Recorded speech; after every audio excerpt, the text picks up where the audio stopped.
You're not really good at this game, are you? It scared the shit out of me.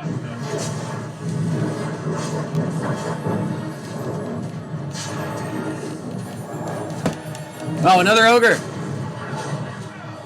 Fuck yeah.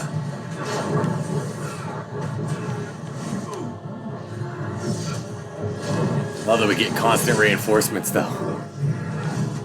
Oh, so do they.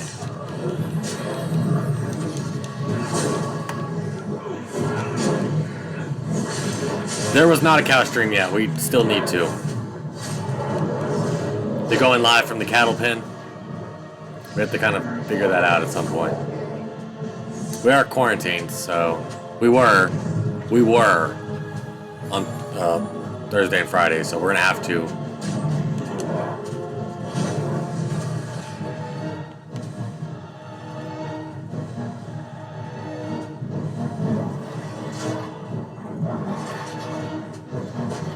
Hello, Taylor. How are you?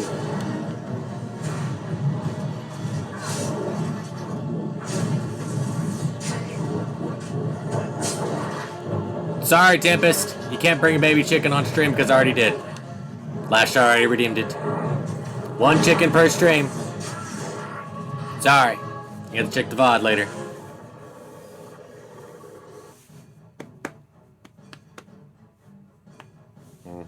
Yep.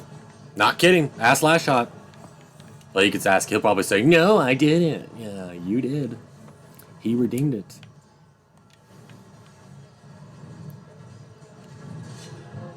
Do I get a refund? You're not the one that redeemed it. Did you redeem it? Hold on. You did not redeem it. Tempest redeemed it. You need a refund? Yeah, go ahead and refund it.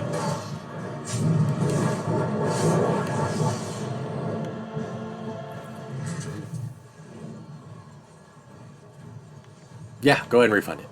You can.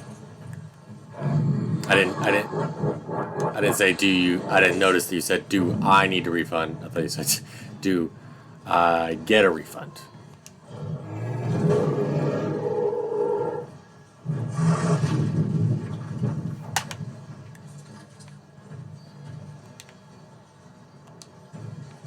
Damn it! Sit still.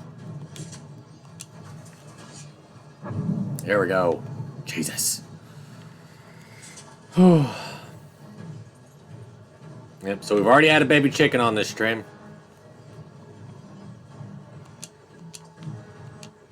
So, yeah, Last Shot clipped it, so.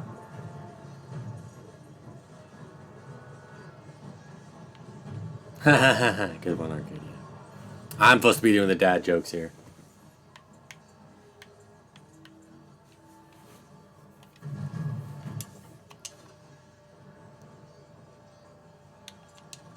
Sweet. Glad you said it. Yep. So there's the clip. He clipped it.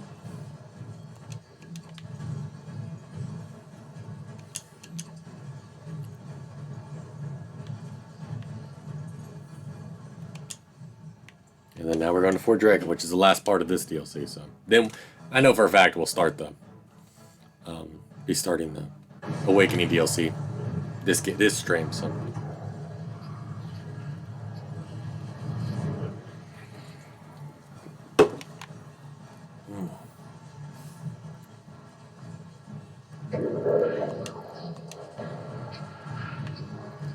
Oh, there's Riordan's body. Oh, that's neat. I didn't even know you could find that.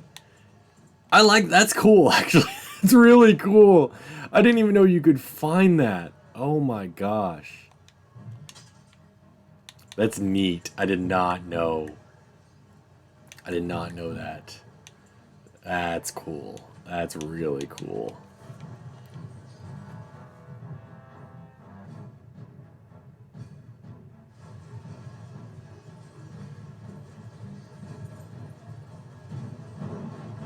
Yeah, he is, isn't he? Save me. Please save me. I need help.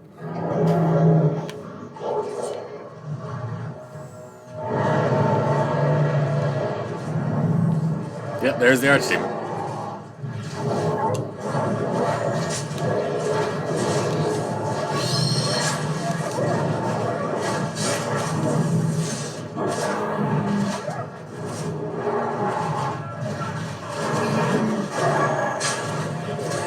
save me. Please save me. Oh my god, Bark Spawn? That's the best name ever. Hold on. What?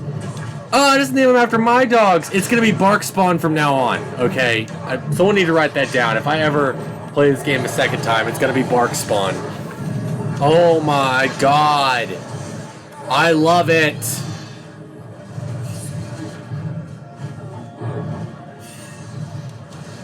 Yes, Bark Spawn. Bark Spawn, keep it. It must be written. It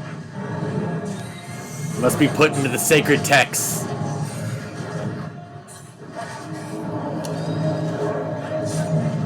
Sir Barkspawn, yes.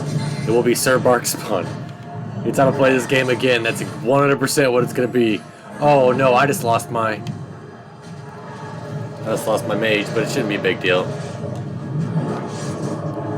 Archdemon's fucking up the... Oh, I also lost my Shriek. I do have the Archdemon on my side, though, so...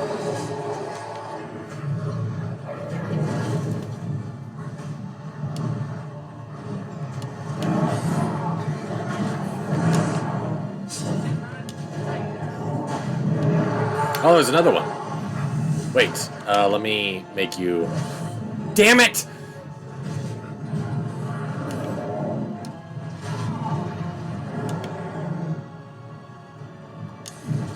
Yes, I got him! I had to tease it a little bit. There, I got him now.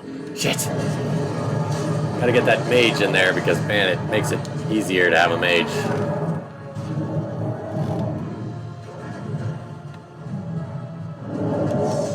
Josh B, what's going on, man?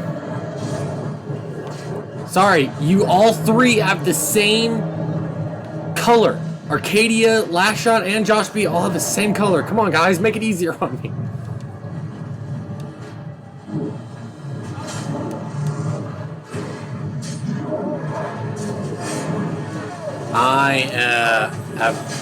I will not get drunk anymore. I realized I would stop being a teenager, because I'm not a teenager. I'm also a dad, so I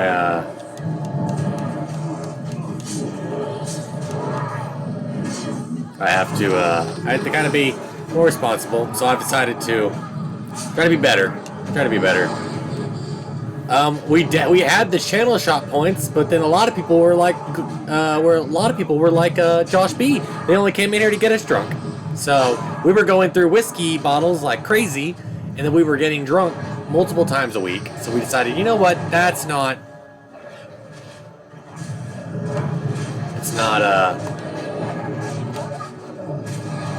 normal. I mean, I drink. I just decided I'm not going to be drinking as much as I did.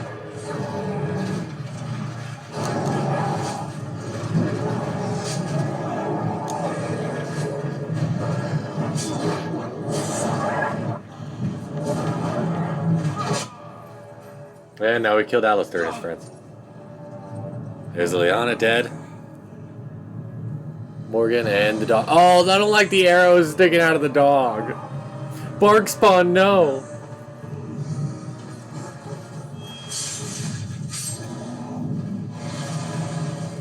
And that's the end of that.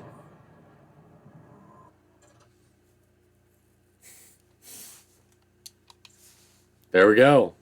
That was the Bark Spawn Chronicles. Everyone changed. I'm here to watch a game too, but he needs to be drunk, right? Right. We're gonna play Dragon Age Awakening now.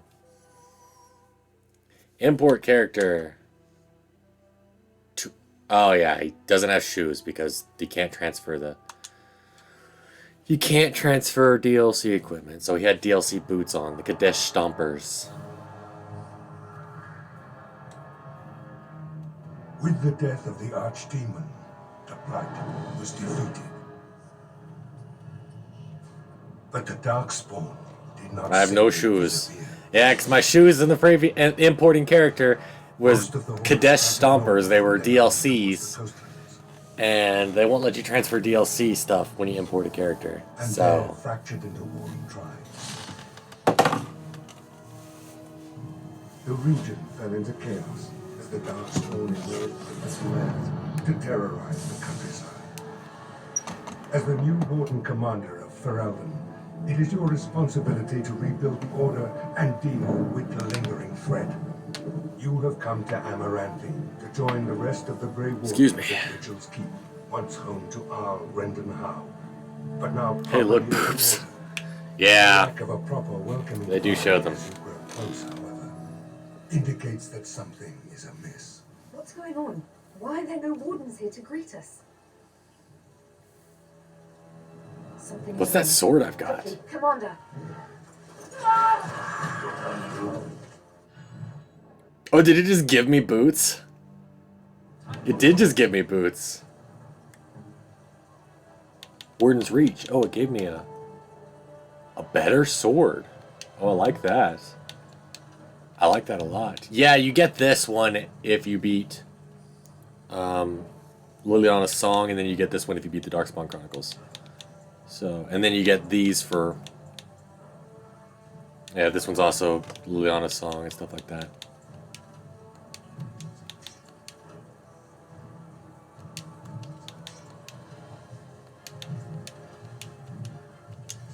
Ooh, I get to keep the key to the city? I love that. That's cool. That's really cool, actually. Key to the city's really freaking good. But it did give me boots. Grey Warden Plip boots. Sweet.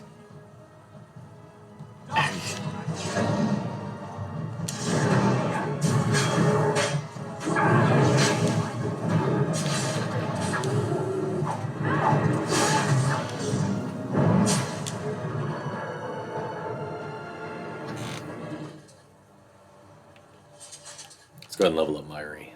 Oh yeah, and you get two new ones. Guardian and Spirit Warrior. Yeah, let's give her that. Yeah.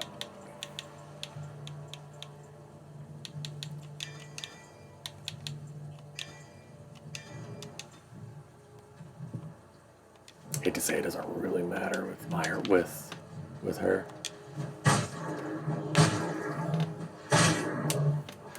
God, now you also have different iterations of the same. It's you, the hero of Ferelden. Oh, thank the Maker. How did this happen? I don't know. They came out of nowhere. All I heard was screams and people dying. I got out as fast as I could and ran into these... You need to help them. You need to do something. I think there was a mage right behind me. He might have been a warden, I don't know. I'll see if I can't find some help. There has to be a patrol on the road. It's you, the hero. I don't... Oh. All I heard was... We don't have a lot of time, Commander.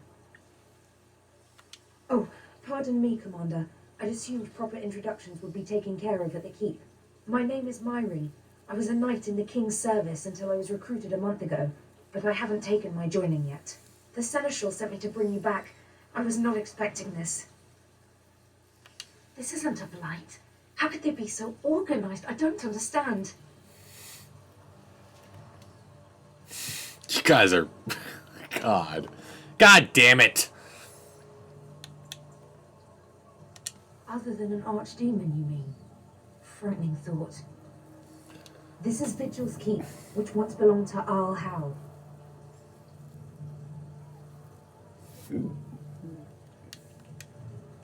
Varel the Seneschal. He is the Keep steward, I believe, working for the Wardens. Yeah, you do. Right, let's teach these evil bastards a lesson. We need to drive them out. You're not wrong, Arcadia. It does make it confusing. So, I'm going to go ahead and read these Codex Entries. So, here are these. Oh, I've been meaning to. It's been just taking a long time, so...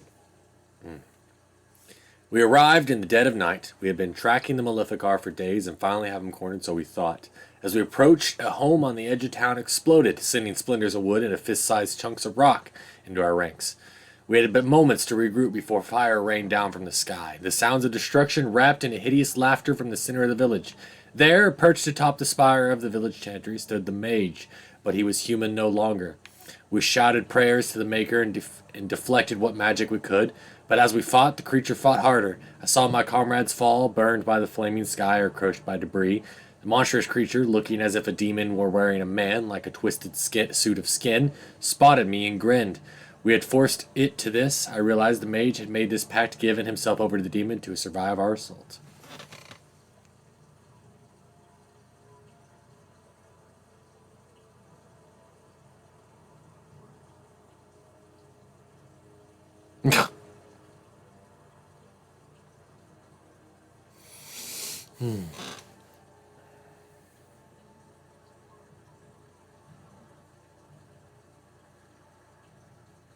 Bam. Transcribed from a tale told by a former Templar in Cumberland, 884 blessed. I do not know how their gear system works. I kind of finally got a hang of Elder Scrolls. You know, the fourth age, the third age, third era, the fourth era. I kind of finally understand that. But Jesus Christ. It is known that mages are able to walk the Fade while completely unaware of their surroundings. Unlike most others, who may only enter the realm as dreamers and leave it scarcely aware of their existence, demons are drawn to mages through whether it is because of their awareness or simply by virtue of their magical power, and our void is unknown. Regardless of the reason, a demon always attempts to possess a mage when it encounters one, by force or by making some kind of deal. Depending on the strength of the mage, should the demon get the upper hand, the result is an unholy union known as an abomination. Abominations have been responsible for some of the worst cataclysms in history, and the notion that some mage in a remote tower could turn into such a creature, unbeknownst to any of the driving force behind the creation, unbeknownst to such a creature, unbeknownst to any, was the driving force behind the creation of the Circle of Magi.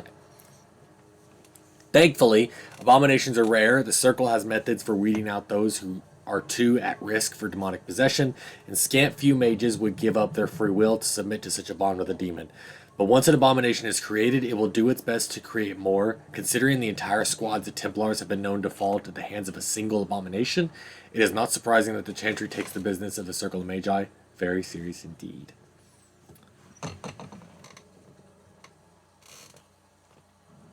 Royal! What's going on?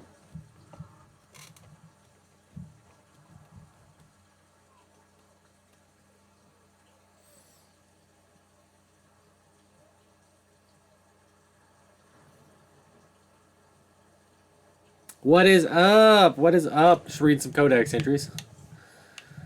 Because I didn't in the last game. Because I just had struggle figuring out which ones were new and which ones weren't.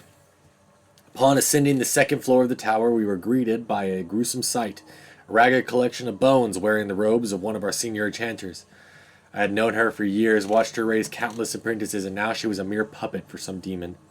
Transcribed from a tale told by a Templar in Antibon City, 713 Storm. I really need to figure out the year, like their calendar system.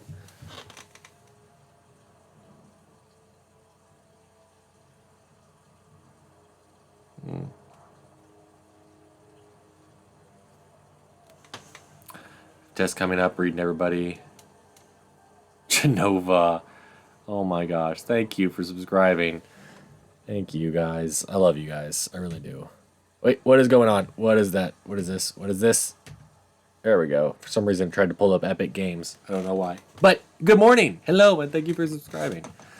Demons, of course, have no form in our world. When they enter, either with the veil is particularly thin or through blood magic summoning, they may take possession of a body. When a pride demon takes control of the corpse of a mage, an arcane horror is born. Although they appear to be little more than bones, these are fierce creatures possessing not only all the spellcasting abilities of a living mage, but also the capacity to heal and even command other animated corpses. Wow. The Archdemon. The giant fucking dragon we helped in the last one. In darkness eternal, they searched for those who goaded them on until at last they found their prize, their god, their betrayer, the sleeping dragon Dumat, their taint. Twisted even the false god and the whisperer, awoke at last in pain and horror, and led them to wreak havoc upon the word, nations of the blight, the first blight. So the dragon, that's the archdemon, basically, Deventer Imperium worshipped, they had, I think, 8 or 9 dragon gods. They were high dragons that had were actual gods. Like they had god souls, And when a darkspawn stumbles across them, they taint them, and it becomes archdemon. They become like a... That's what happens. The false dragon gods of Deventer Imperium lie buried deep within the earth, where they have been imprisoned since the Maker cast them down. No one knows what it is that drives a darkspawn in their relentless search for the sleeping old gods. Perhaps it is instinct, or moths will fly into a torch flames. Perhaps there is some remnant of a desire for vengeance upon ones who goad the magisters to assault heaven. Whatever the reason, when darkspawn find one of these ancient gods, it is immediately afflicted with the taint. It awakens twisted and corrupted and leads the darkspawn in a full-scale invasion of the land. A blight. Ermithil was once the Deventer god of beauty. In ancient times, he was worshipped by musicians, artists, and poets. The feast Arcadia.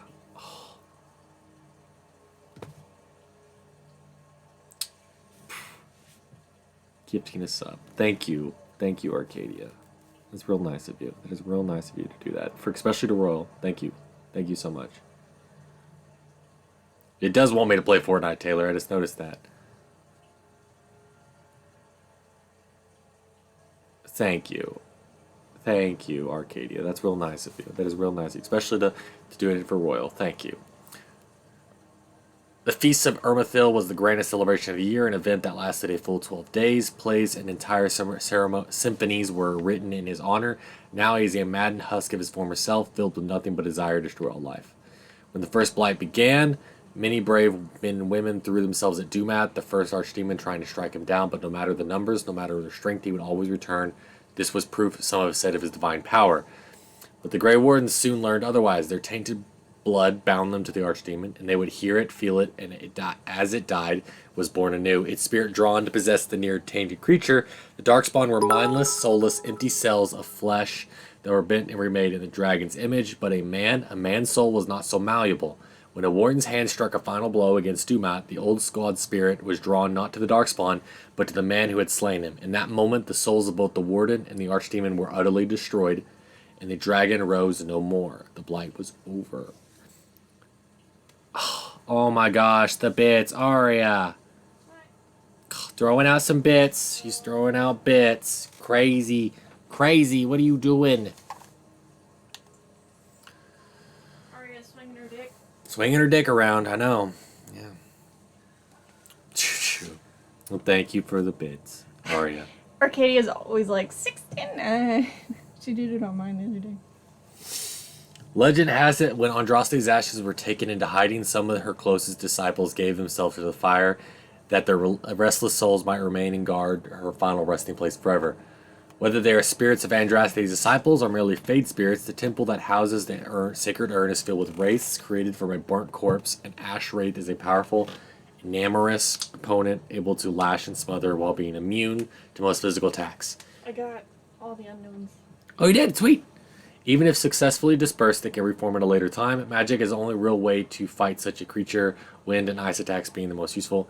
They are capable of creating small whirlwinds that are devastating to anyone unfortunate enough to get close. Their touch leaves a person drained. So, I want to ask a question. Do you guys want me to read all these? I'm okay with reading them all. I just didn't know if you guys would find it be okay. 5 Taylor. Read them all. You guys want me to? Okay. All right. Taylor.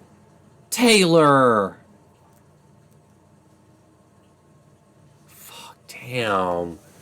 You're killing me, man. 5 subs. Taylor. Oh, my God. Love you, man. Thank you.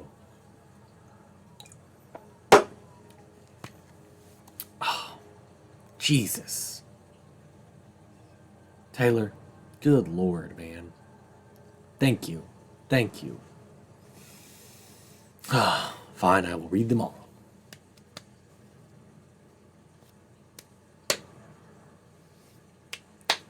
So many people got them. Jesus, thank you, Taylor. Thank you. You're at level 3? Shit.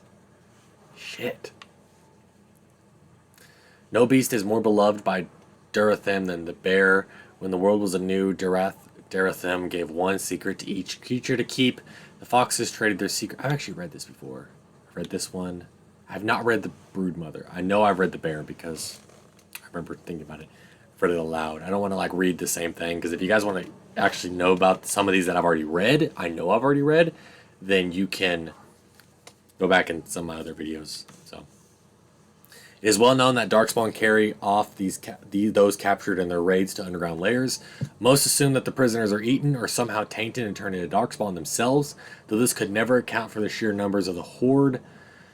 Forays made by Grey Wardens into the underground have uncovered the answer. When exposed to the Darkspawn taint, men are driven mad and eventually die. Women, however, undergo great pain and gross mutations that will cause most of them to perish. Those that survive, however, become the grotesque brood mothers. These giant twisted behemoths birth many Darkspawn at a time. A single broodmother can create thousands of Darkspawn over the course of her lifetime. Each time a type of Darkspawn is born from a different broodmother. Humans produce Herlocks, dwarves produce Ginlocks, elves birth Streaks, and from Kunari are born the Ogres. Ow. Got the bits. Jesus, everyone. Taylor, what are you doing? Jesus, the bits, man, come on. Oh. Jesus. You already got me to level 3. Come on, man. You don't... Taylor. Jesus, Taylor. Thank you. Jesus. To anyone who doubts the wickedness of the blood magic, I say with your own... Arcadia! Oh! Oh, Taylor bit another 100. Taylor!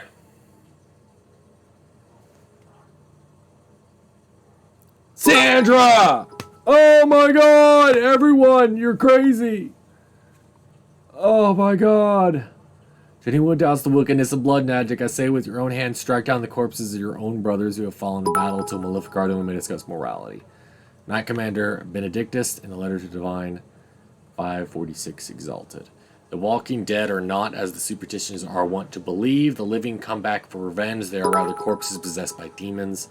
The shambling corpse, patrolled by a demon of sloth, causes its enemies to become weak and fatigued. Corpses possessed by rage demons go berserk, simply wade into opponents mindlessly. Devouring corpses are held by hunger demons and feed on the living. The more powerful demons rarely deign to possess a dead host.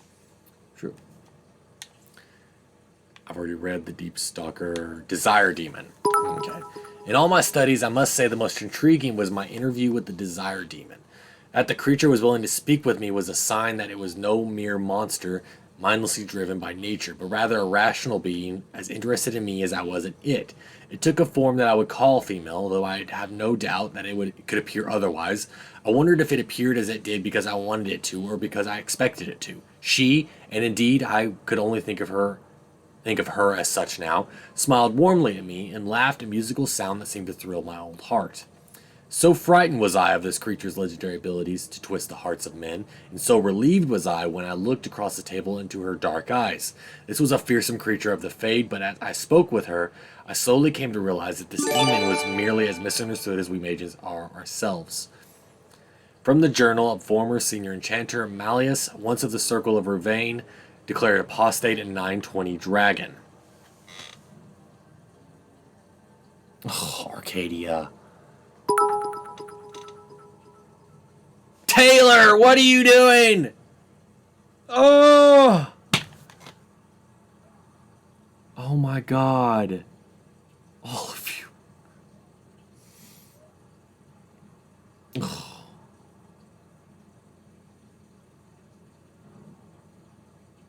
Jesus, guys. Jesus.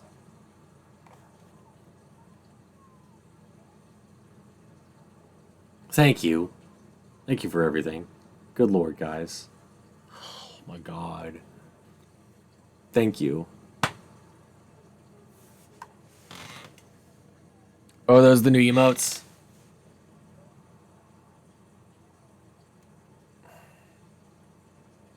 Oh, I love you guys. I do.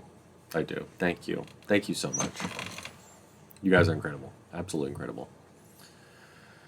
Of all the three. Oh, yeah. Oh, Ben Fatherless.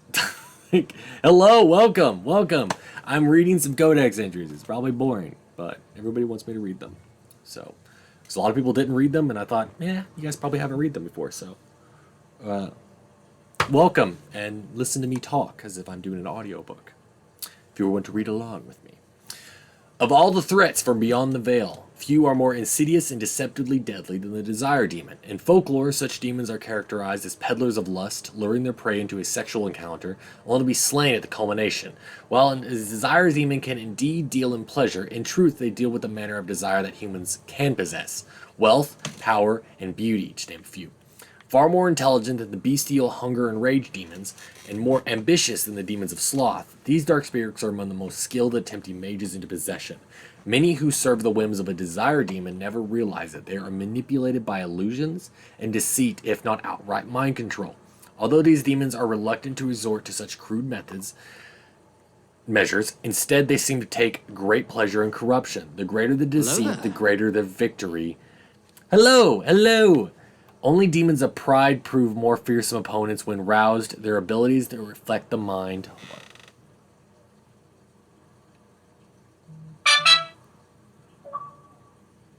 They are iconic. Only demons of pride prove more fearsome opponents when roused. Their abilities to affect the mind allow them to assume disguises and even alter the environment to their purposes, not to mention the great strength and speed they possess. If they should have to resort to more physical means, most often a desire demon will attempt to bargain its way to freedom, if overpowered. Many stories exist that depict mages defeating desire demons to the point where a wish can be wrestled from them. It should be noted that in such stories, the demons almost always gets the upper hand, even when the mage thinks his wish has been granted. Exactly. Ashley, how are you? How are you today? Dragons. New dragonlings. Newly hatched dragons are roughly the size of a deer and ferociously hungry. They live for a short time in their mother's lair before venturing out on their own. The slender, wingless creatures are born in vast numbers, as only a few ever make it to adulthood. Fair enough. Drakes. Males never develop into winged monsters. A myth. At most, their forelegs grow the vestral spurs where a winged bingray might have been. Once they have fully matured, males immediately seek out the lairs of adult females. Where they find one, they move into her lair, spend the rest of their lives there, hunting for her and defending her young. They will aggressively defend her nest, and many would-be dragon hunters have been lost to the fiery breath. Cameness. Hey, been followers. Thank you for following. And enjoy my blurb. Have at it.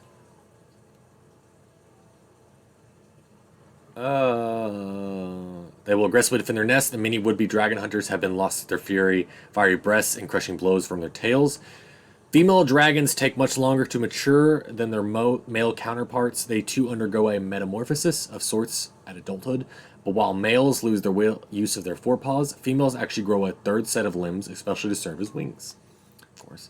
Young females travel great distances looking for a suitable nesting site. Because of their nomadic habits, these are the dragons most frequently encountered by men. High dragon. A fully mature adult female dragon is the high dragon, the great monster of legend, the rarest of all dragon kind. These dragons hollow out massive lairs for themselves, for they need space to house their harem of drakes, as well as their eggs and dragonlings. Harem. A reverse harem. Bunch of men. High dragons are seldom seen. They spend most of their time sleeping and mating to me. They spend all their time sleeping and mating.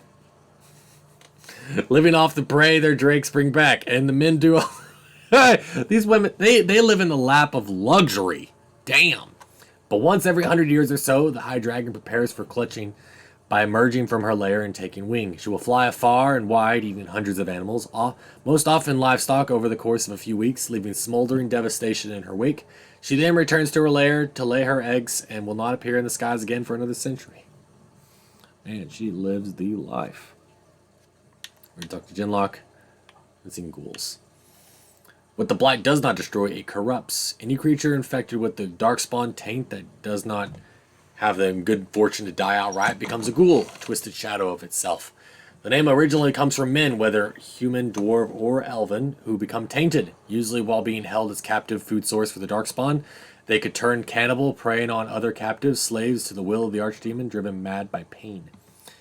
During a blight, the corruption of the darkspawn spreads through the wilder areas of Thedas, infects the animals there. This produces grotesque enraged bears called bearskarn, as well as blight wolves. Fortunately, ghouls rarely survive the corruption for long.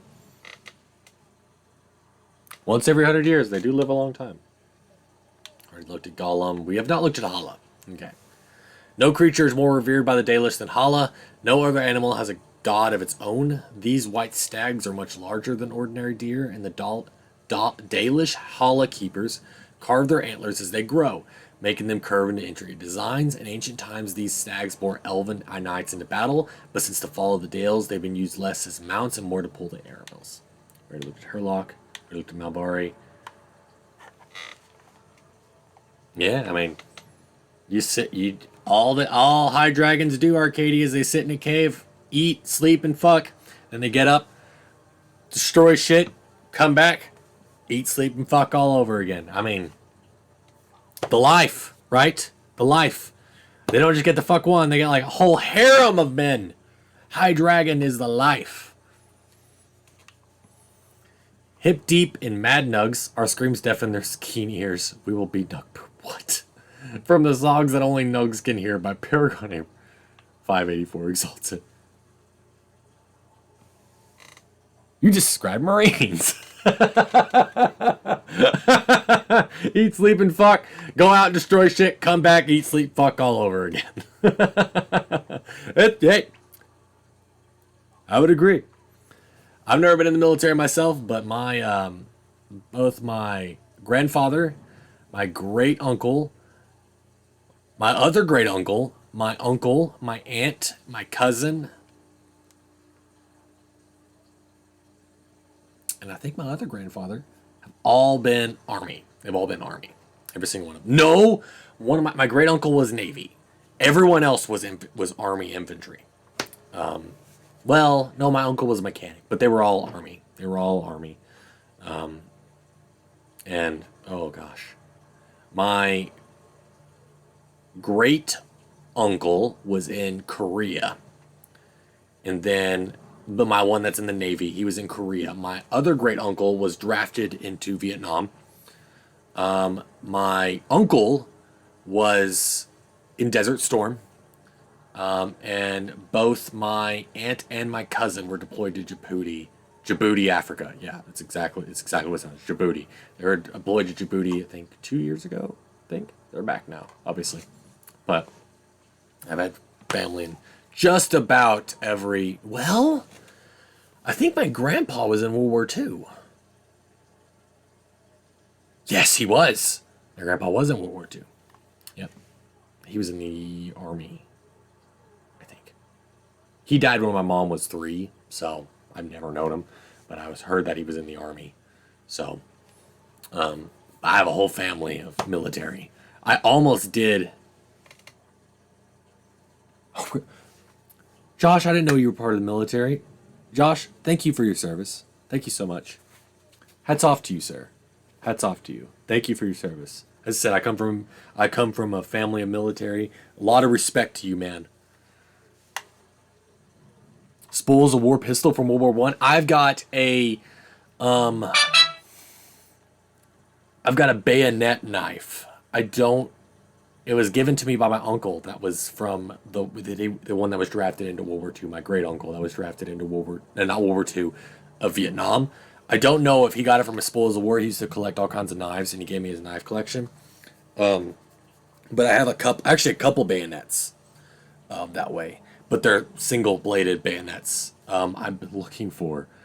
It was banned military use, but it's a good commodity. It's one of those old trench knives, the 3-sided trench knife, the triangle knives. They're banned because you can't sew up a triangle wound. So. You have a Barrett 50? Oh my god. Jesus, Josh. You know, okay, I don't want to talk too much. I'm going to go right back in this right after I say this.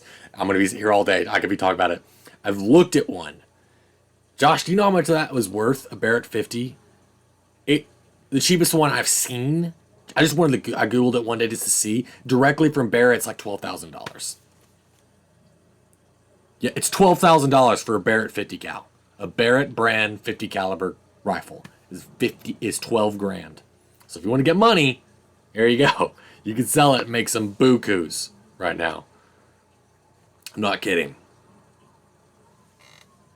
Yeah, you only got it for $2,200. You $10,000 profit, Josh. I'm just saying, $10,000 profit. The cheapest one I've seen. They can go anywhere from like 14, 16,000. Just ridiculous amount of money, Josh. They're insane. And again, as you said, the ammo for them are ridiculous too. So if you just got tired of buying ammo for it and you just want to get rid of it, there you go. Boom.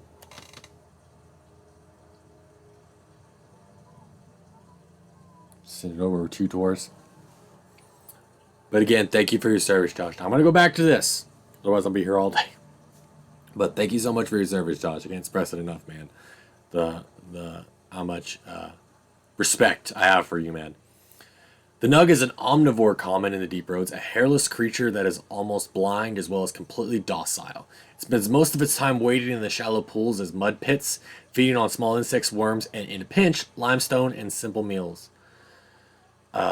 Indeed, the digestive system of a Nug is legendary, able to make a meal out of almost anything a Nug finds on the cavern floors. Nugs reproduce rapidly, spreading into any niche within the deep roads they can find, serve to support a variety of predators such as giant spiders and deep stalkers. So too do dwarves make meals out of them. Nugs are, in poorer slum portions of Orzammar, one of the most common sources of meat available. Some dwarves even domesticate the creatures, claiming to find the creatures' high-pitched squeaks pleasing.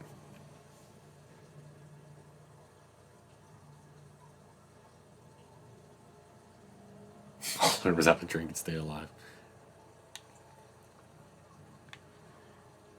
Okay, we've already done this one. We've already done Ogre.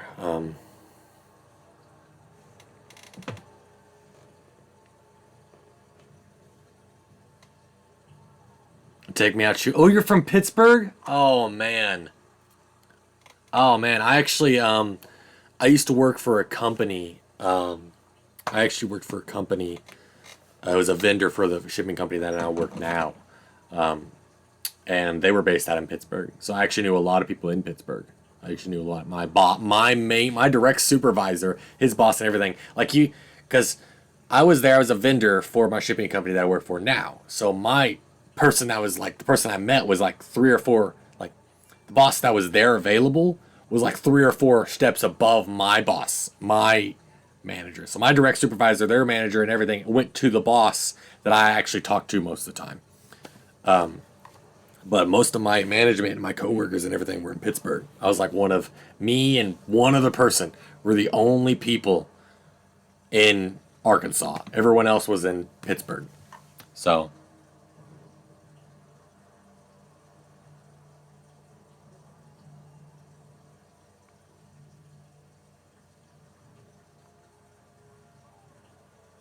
yeah, you don't. Yeah, I'm in your Discord, Josh. I'll definitely go check it out. But yeah, you don't have to go through anything. Don't ever feel pressure to talk about anything about that. As I said, I have an uncle dealing with PTSD really bad. He went going through Desert Storm. That was rough. It was really rough for him. He lost a lot of friends and stuff, so he struggled with PTSD for a long time. So. I said, coming from a military family, you don't have to say anything you don't want to, man. But if you ever do want to chat, I'm always an ear. I'll always if you ever want to get something off your chest, man, feel free. Let me explain what it is to face a pride demon, my friends. You may scoff and say that our talents exist only to face mages, but you will encounter demons often. They will be summoned by a Maleficarum and bound to do his bidding. And while at times they will be forced into possession of a host, they will also face you in their true form. A powerful opponent indeed, do not underestimate it. Pride is powerful and intelligent. When we have encountered one in its true form, its most common attacks are bolts of fire and ice. Fire they will use to burn an opponent, and the magical flame will combust anything you wear regardless of make. Ice they will use to freeze an opponent in place by cautious, for they enjoy employing this against warriors in particular. More than one of our groups of Templar have made the mistake of attempting to overwhelm a pride demon and suffer the consequences. Believe me, if you think that having the aid of other mages will assist you, you're wrong. Pride demons can render themselves immune to magic for short times and are adept at dispelling magic that is cast upon you. As much as we Templars are able to disrupt spells, think of that for a moment, my friends. Be wary of how prideful you become, lest you find too much in common with such a fiend.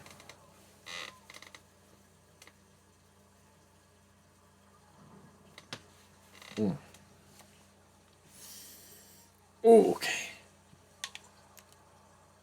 Okay. Encountered in the Fade, the true form of a rage demon is a frightening sight. Think of pure fire. Its body seemingly made of amorphous lava, and its eyes two pinpricks of baleful light radiating from its core. The abilities of such a demon center on the fire it generates. It burns those who come near, and the most powerful of its kind are able to lash out with bolts of fire and even firestorms that can affect entire areas. Fortunately, even powerful rage demons are less intelligent than most other varieties. Their tactics are simple: attack an enemy on sight with as much force as possible until it perishes. Such rage demons carry over their heat-based abilities into possessed hosts, but otherwise the true form is mostly seen outside of the Fade, when it's specifically summoned by a mage to do its bidding.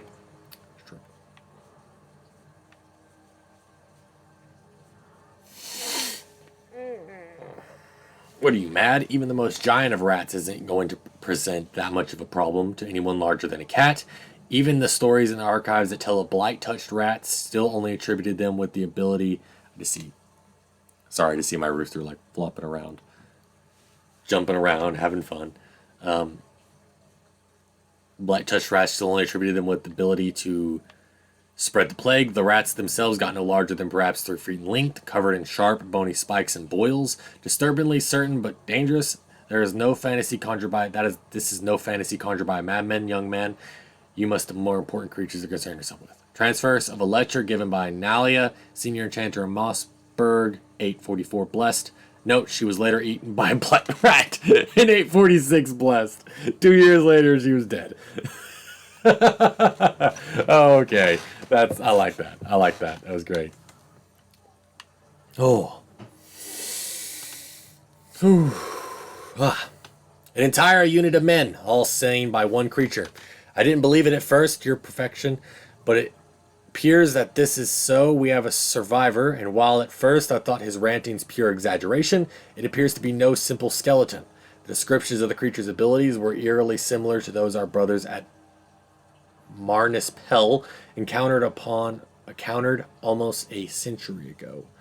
Men pulled through the air to skewer themselves on the creature's blade, and the attack so quick that it was able to assault multiple opponents at once. No, your perfection, what we have here is indeed a revenant and nothing less. From a letter to Divine Amara 3:571 Exalted. A revenant is a corpse possessed by a demon of pride or of desire, making amongst the most powerful possessed opponents that one can face. Many possess spells, but most are armed with armor and prefer the use of their martial talents. They are weak against physical attacks, but generate quickly and commonly use telekinesis to pull opponents into melee range should they try to flee. Revenants also have the ability to strike multiple opponents surrounding them, stay at range if possible, and strike quickly. That is the only way to take such a creature down. Yeah, they were fucking hard.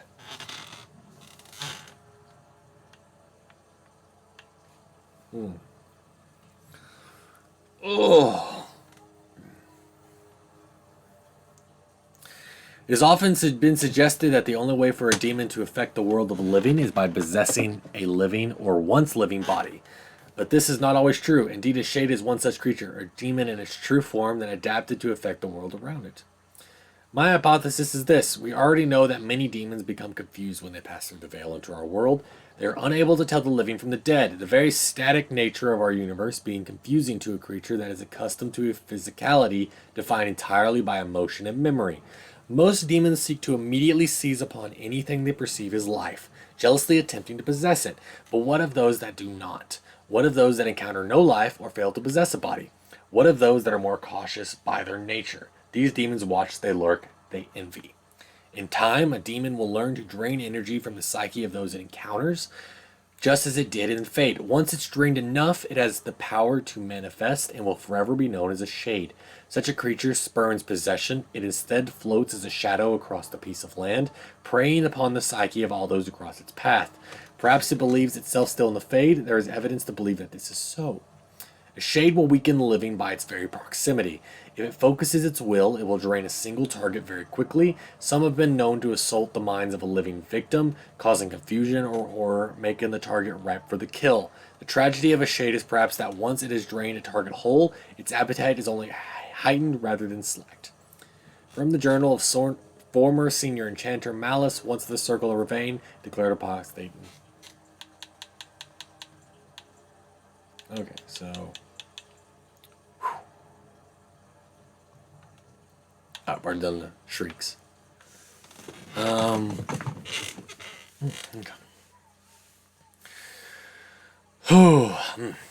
Demons of the Fade are jealous of the living beings they sense from across the veil. They constantly push against the boundaries of the Fade, and when they finally cross over, they attempt to possess the first living creature they see. They are unable, however, to distinguish that which from once was once living from that which it still is. In fact, a corpse provides an even more tempting target to a weaker demon, as it has no will with which to resist the possession. A demon cannot rationalize why this is so. It only sees a target and grasps at the opportunity.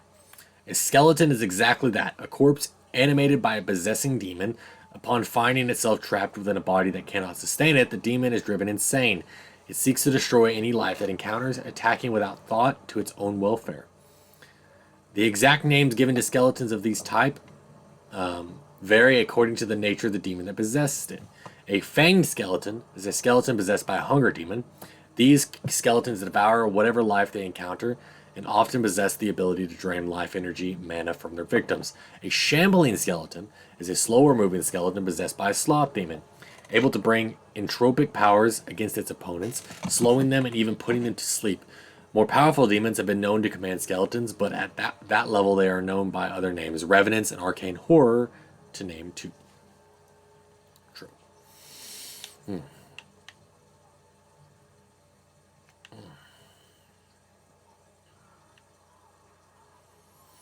And I looked at the creature, and it had become me, a veritable copy of my form, of my very mind, stared back at me as if it were within a mirror.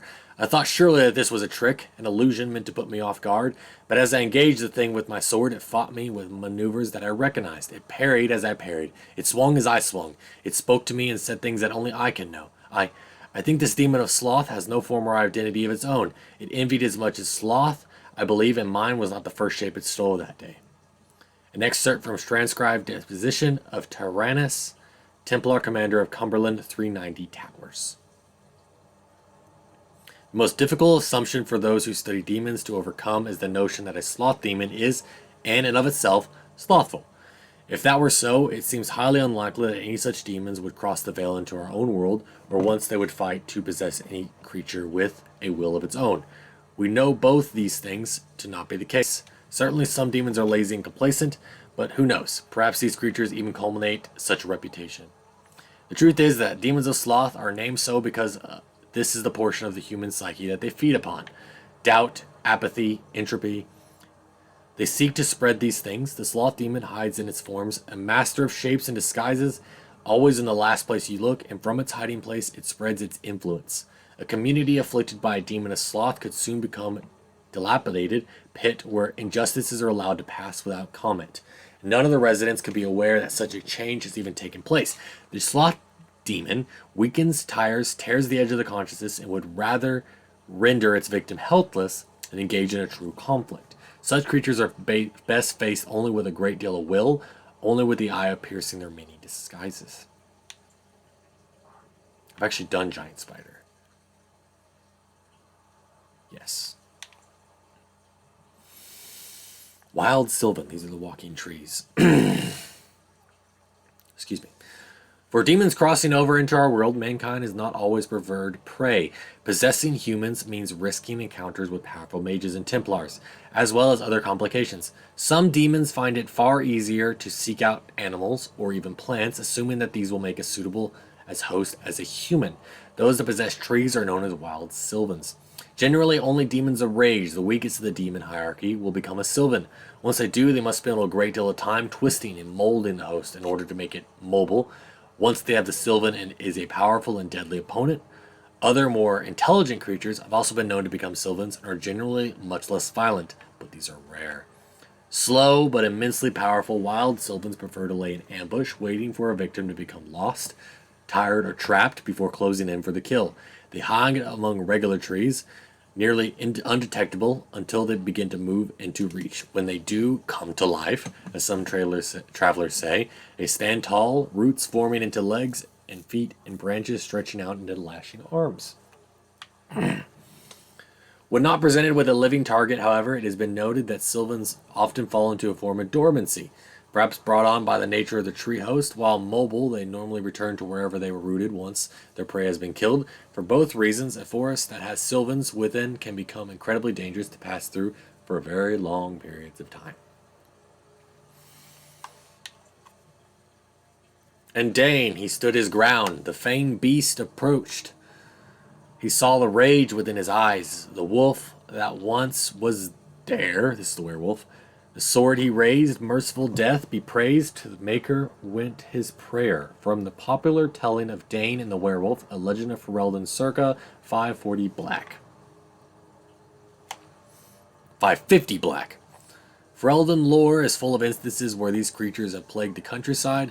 Wolves possessed by rage demons and transformed into humanoid monsters with incredible speed and strength, able to spread a curse to those that they bit, that would drive them mad with unthinking fury. When in this enraged state, a human host can likewise become possessed and be transformed into a feral, wolf-like beast.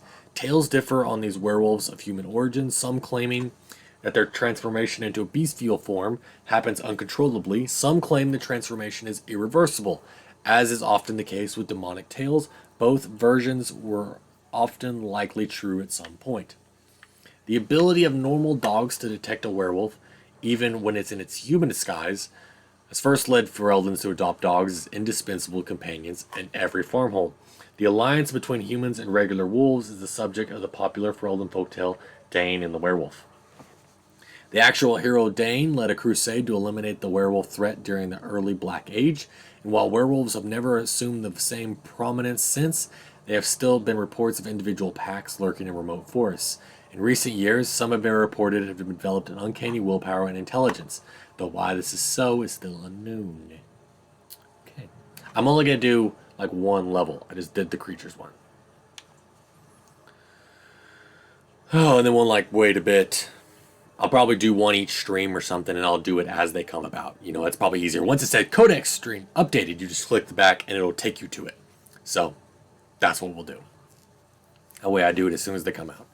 A great deal is made of most powerful demons, those that create abominations and those that have changed the history of Thedas. It is often forgotten that not all demons are such awe-inspiring beings. Some that break through the cracks in the veil into our world are known as wisps.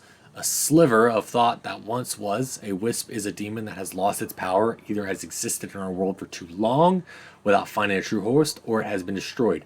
Often, so we found by other demons, what remains of its mind clings tightly to the one concept that created it, a hatred of all living things living.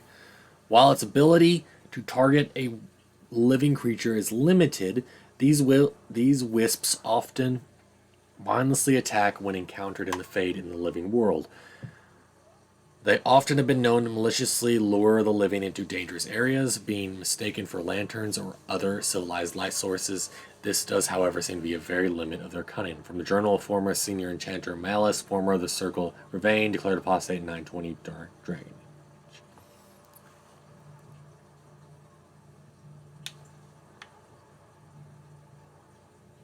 I think we've already done the wolf, but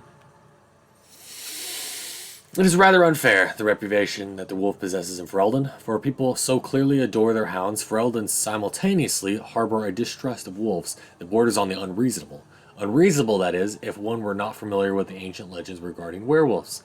There was a time in Fereldon's past when demons inhabited the bodies of wolves in great numbers, causing the wars against werewolves, spreading great fear and panic The werewolves were slain, but even today the noble wolf is still looked upon with mistrust. From the Legends of Ferelden by Mother Alias of Drenarum 920 Dragon.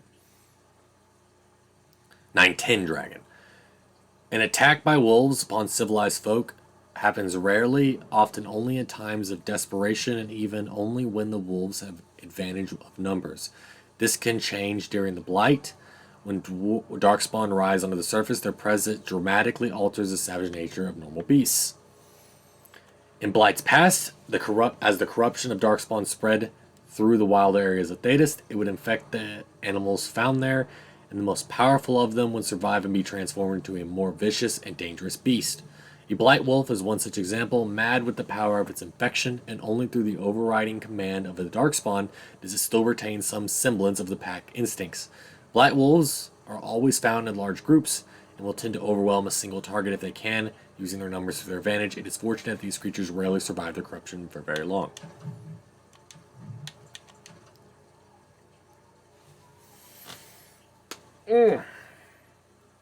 There's only a few of these. You guys want me to just read this one? Because there's only a few items.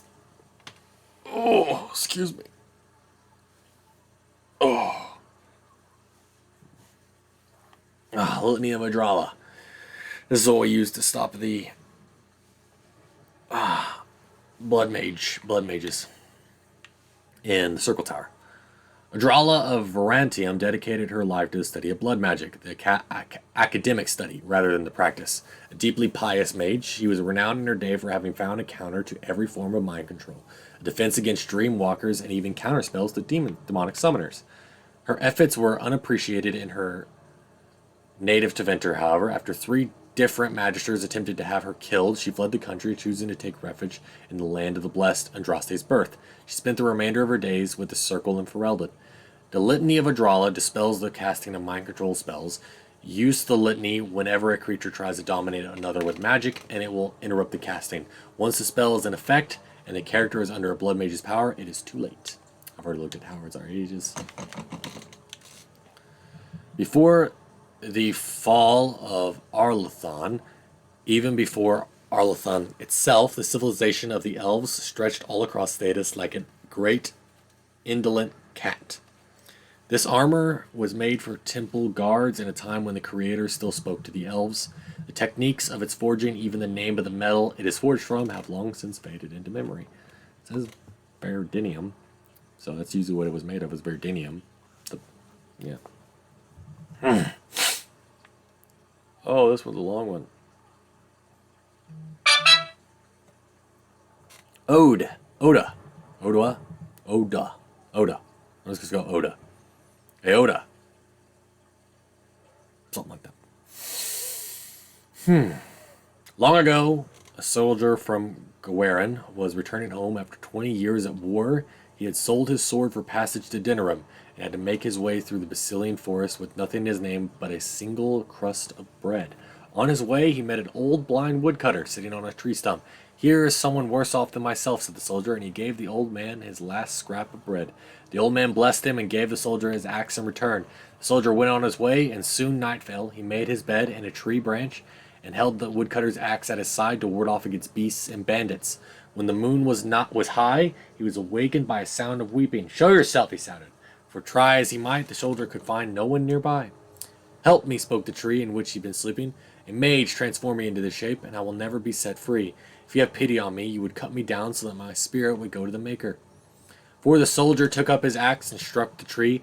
The cuts bled like wounds, and soon hot blood covered an axe, burned the soldier's hands, but he held tightly to the axe and felled the tree. The tree shattered when it hit the ground, and from the splinters rose a demon, who bowed to the soldier and vanished into the fade. The soldier was chilled to the bone and could not sleep. In the morning he found that his axe still burned like the blood of the Sylvan, but despite the heat he could not get warm again. They say he ended his days in Gawarin, cutting wood for his 7 fireplaces. Wait, what? Shivering and cursing the spirits. Wow.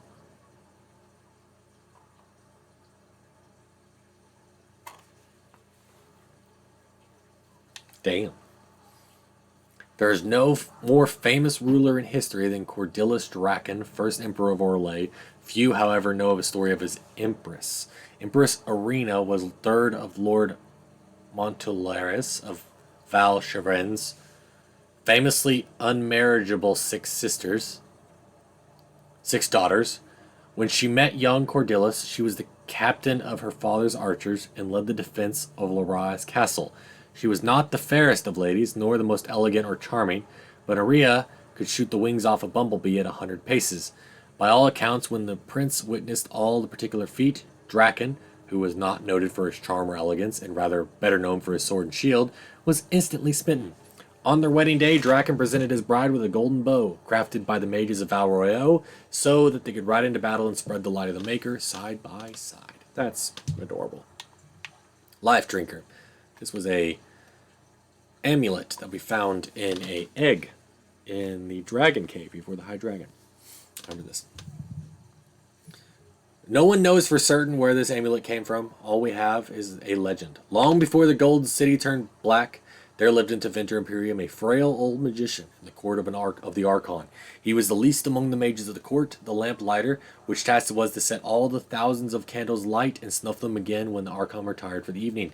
He was counted as useless by all the influential magisters, but he was only biding his time. One day, when all the magisters of the Imperium were assembled in the great hall of the Archon, the lamp lighter struck. He conjured a massive firestorm in the hall, trying to assassinate all who assembled and seized power for himself.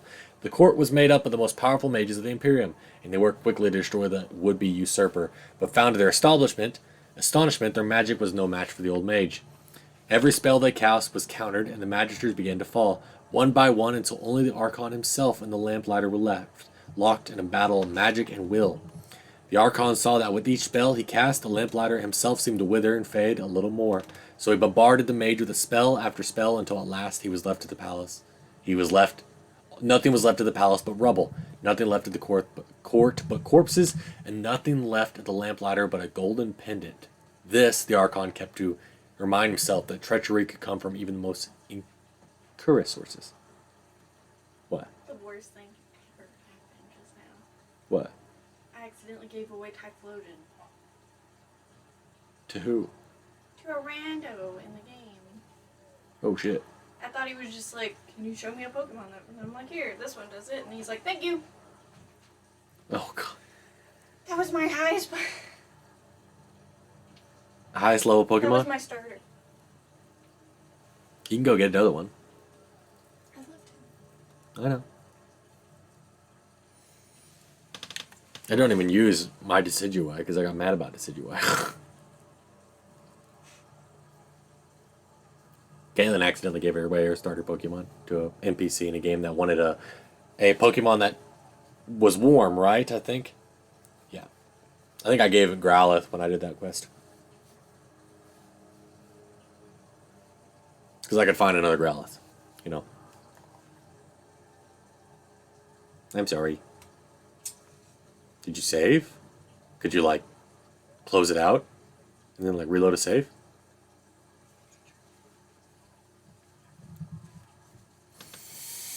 On the very day that the final stone was set in place in the Grand Cathedral of Orlais, Archon Vesperian was assassinated for 3 days. Every Magister Lord of the Imperium lived behind a wall of armored guards when his successor, Euserius, was finally named Archon.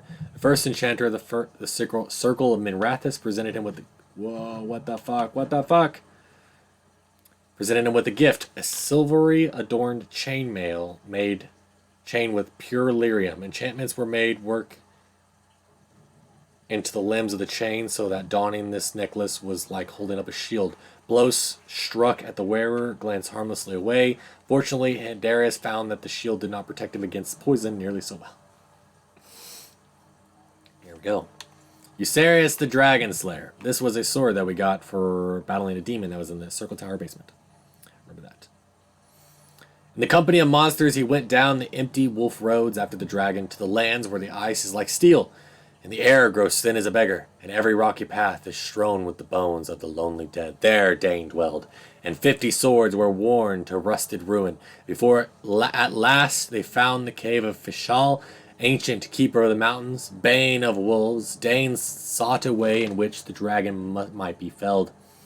Fiend of fire and talon, its scales brighter than any warrior's mail, teeth greater than men, and all around the slumbering worm were bones. Wolves, men, beasts beyond counting. The fume of death frightened even the wolf pack, and Dane, desperate, crept into the cavern to seek the monster's death alone. There, shining among the dead like a star, his hand found a sword, Euserius, forged by the dwarf smiths for an Almari lord long ago, waiting age after age to be taken to battle once more. And this Dane freed from the earth and struck. The eye of the dragon still sleeping with a swift, terrible blow, and finish all woke, wroth, only to die. From Dane and the werewolf. Huh? You got it back? Sweet. The legend of Blade Euserius presents Andraste, the sword that Dane found in the dragon's treasure hoard, which he used to slay both Fishal and the werewolf, had passed on to his brother Hafter. Dane may have been fiction, but Hafter was fact. In 140 Divine, he led the Almari tribes against Darkspawn that flooded into the Ferelden Valley from the Dwarven lands. He not only drove back the Horde, he also then defeated the combined forces of the Avars and Chastened, who hoped to take advantage of the chaos. His victories earned him such respect from the tribes, he was named the First Terran. After years of ruling the valley in peace, it is said that Hafter left Ferelden, sailing into the unknown east of the Amaranthian Ocean, with the blade still in hand, never to be seen again. Oh my god. Yeah, there's a lot here, so I'm not going to do that. Oh god. Okay. So, we did creatures and items. So going to do this. So, we did creatures and items. If it's new, we'll do it. Okay, so... actually, I'll get rid of controls. Aren't gonna. How many do we got here? Oh, there's a lot here. Okay. Yeah, we ain't doing controls.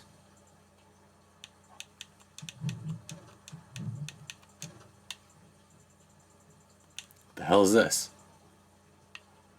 Oh, it's Malbari. Okay, it doesn't have a name because it's the Malbari. Yeah, these are a lot. Okay, so there's a lot here. There's a lot of books and songs. Culture and history obviously takes a long time. Yeah. Oh, yeah. We got a few of them that only do a few, so we can just do that. Okay, so, like, notes, I think is only a little... Yeah, there's only a few notes. Books and songs take forever. Okay, so we're going to do notes, spell combinations, and quest-related. Because they just... there's only a few of them. So all we'd have to do after that would be, magic, religion, culture and history, characters, books, and songs. These only 4 characters after that we would do. I'm going to do it later. Berwick's letter. We need your eyes and ears on Redcliffe. Stay in the village. Keep your head down. Watch the castle report. Any change will be well paid.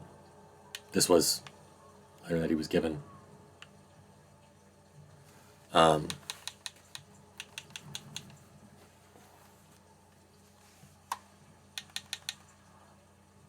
eat the cheese. Redcliffe Tavern. Tattered shopping list. Ginger for Grandpa's flatulence. Always remember, ask for more beeswax. Will be available soon.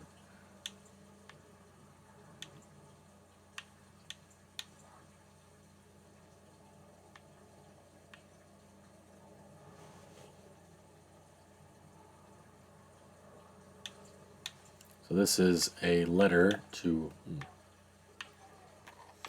Note from Sir Heinrich. This was a dead Redcliffe knight outside of Lothering that we gave this letter to the Redcliffe knight in the Chantry.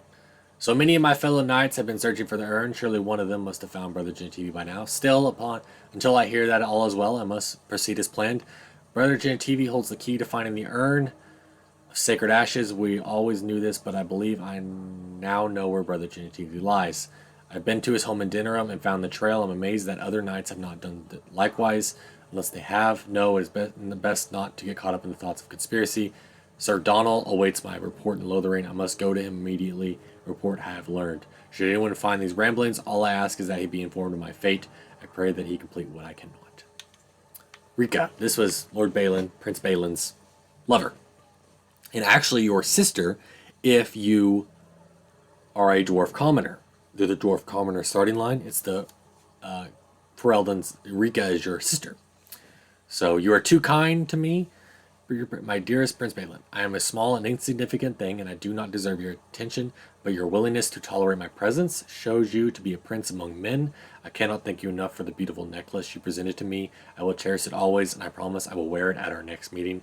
I know my gratitude means nothing to you, but I must say again, thank you. I will always be your humble and devoted servant. Yours truly, are. So let's do the carved elven tablet. 4 panels reproduced here appear in the B part of the large mural. Topmost panel shows a jug of overflowing water stand. I think I did this one. I did do this one. Yes, this was part of the quest. Yes.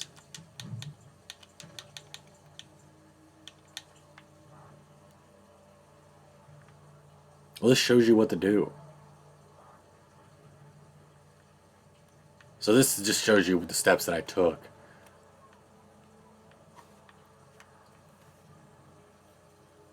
Okay, so yeah. Apprentices are allowed and expected to willfully direct a minor spirit, provided it is within protective confines of the library.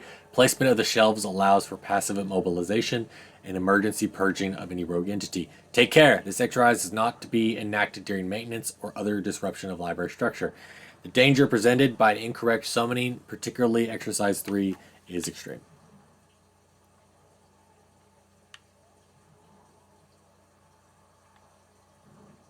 Okay, so these are the ones we summoned. So, wait, okay, yeah. The equivalent of a Fade bottom feeder, the gullet of a spirit hog can contain minor gems, presumably colonized from ethereal elements of the Fade. Such creatures cannot survive in the mortal realm without summoner intervention. An trickster whim, which is the guy that was killing people on the road. We summoned him for the second one. An immoral entity that delights in observing corporeal and emotional discomfort. A dangerous preference given that such creatures have little understanding or interest in the fragility of mortal flesh. True. Fade Rifter, which is a Bearscon. The Rifter is an assembled consciousness given form in the moment of ritual. Its appearance is intended to frighten the summoning apprentice, ensuring that they respect the Fade. While essentially a construct, the beast is nonetheless very real and possessed of a fearsome will to be free. Yeah.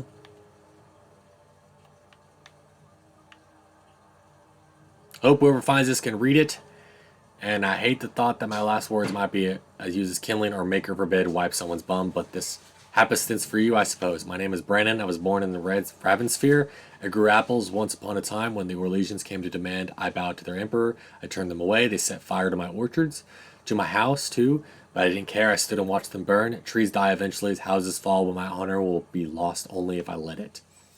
They came back a week later and demanded that I swear an oath. This time when I refused, they clapped me in irons. Now I'm here, and I'll die in this place. It seems a foolish thing to die for, doesn't it? I could have said a few words and rebuilt my home, gone on with my life, as if nothing had changed. 100 generations of my family have lived and died on that land, and I won't be the one to trade our family honor for apples. Whoever you are, wherever they brought you here, if you leave this place, I hope you'll go to Raven Sphere. There's no living remnant of us left there, but you'll find my family all the same. We've stamped onto the earth. We're in the wind that rustles the trees. Tell my family how I died, and I promise you they'll hear. Brennan, that's honorable man. Very honorable. The stone has a will. The Gangyun's shade. It's quest related. Note. The stone has a will that surrounds and directs. She guides even when she is willfully blind to her influence, but she is not pure.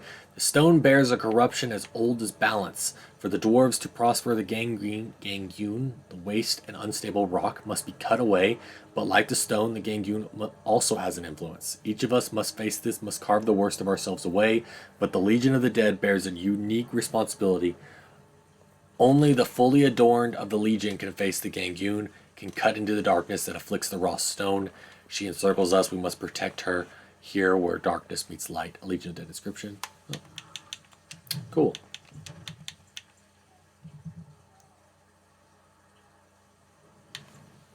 Oh, these are spell combinations. So if you do these spells, victim of vulnerability hex must be wary not only of damage from elements, but other spellcasters who wish to sap life or mana to restore their own bodies.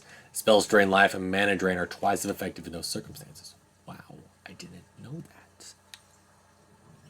Creature frozen or petrified by magic of these spells, petrify or cone of cold, is in vulnerability state, subject to shattering if excessive force is applied to such the right spot.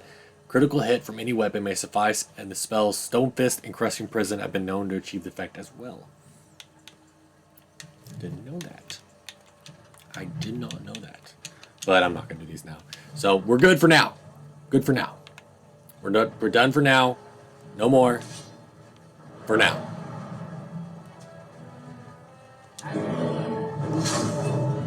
I'll do it at the start of next stream or something. So how long have I been streaming for? 5 hours. Jesus.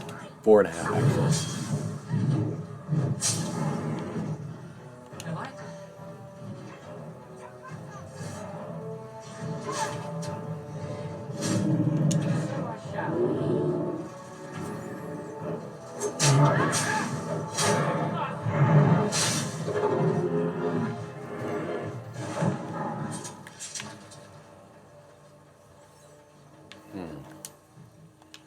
Unless you guys want me to continue reading them.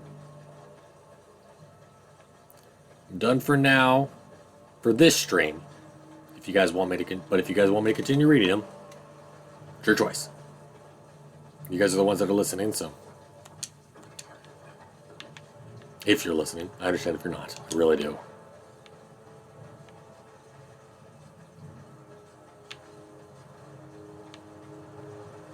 Story time with Ethan.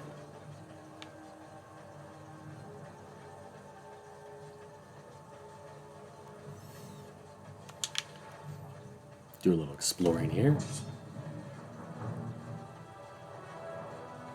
As you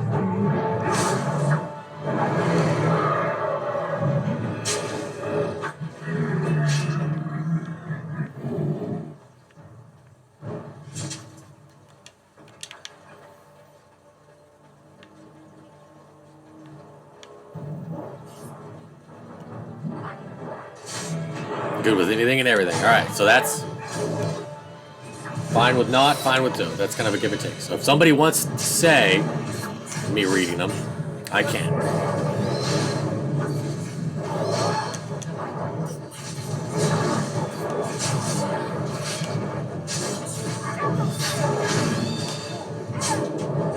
Actually, that quest goes away, didn't it? It does. It does go away. I played 80% of the game.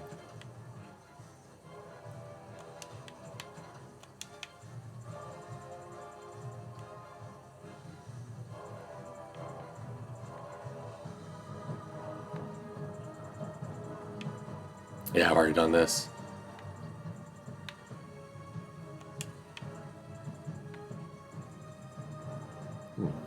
So that's a could care less.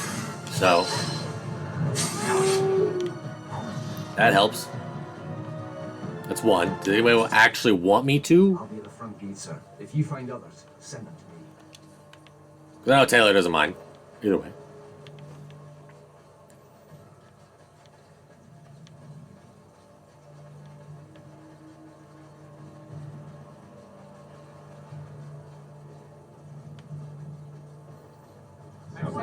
I don't want to die!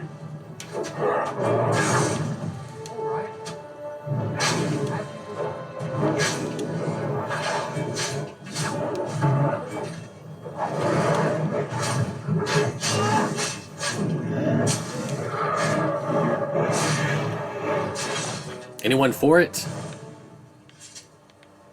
Probably lost a few people, which I understand.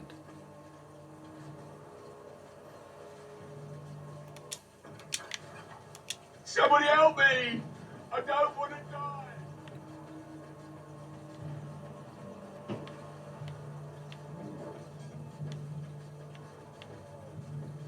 Thank the Maker you came along when you did.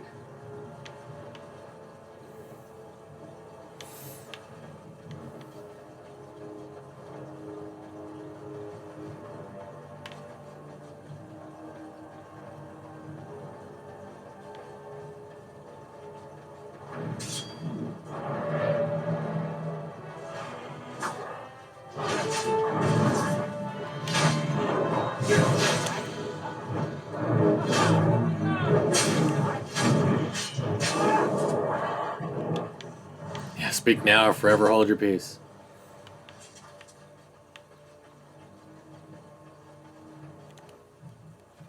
Oh, for now, this would actually be better. I will eventually add it over to Warden's Reach, but I got the added damage from the other ones, so from the runes that I put in there. Once I take out the runes.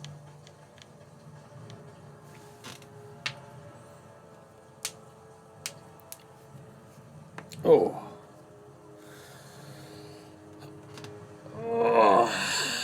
Taylor's in charge, though. He gifted 5 subs today. Taylor, you're in charge. Give me 1 second. I'm gonna go get a beer. A couple beers. No, I'm gonna get a drink, because I said I wasn't gonna. Go away.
Well, since I got water,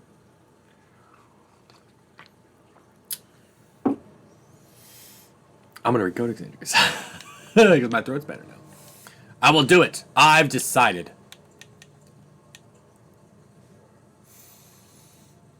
Culture. Nope.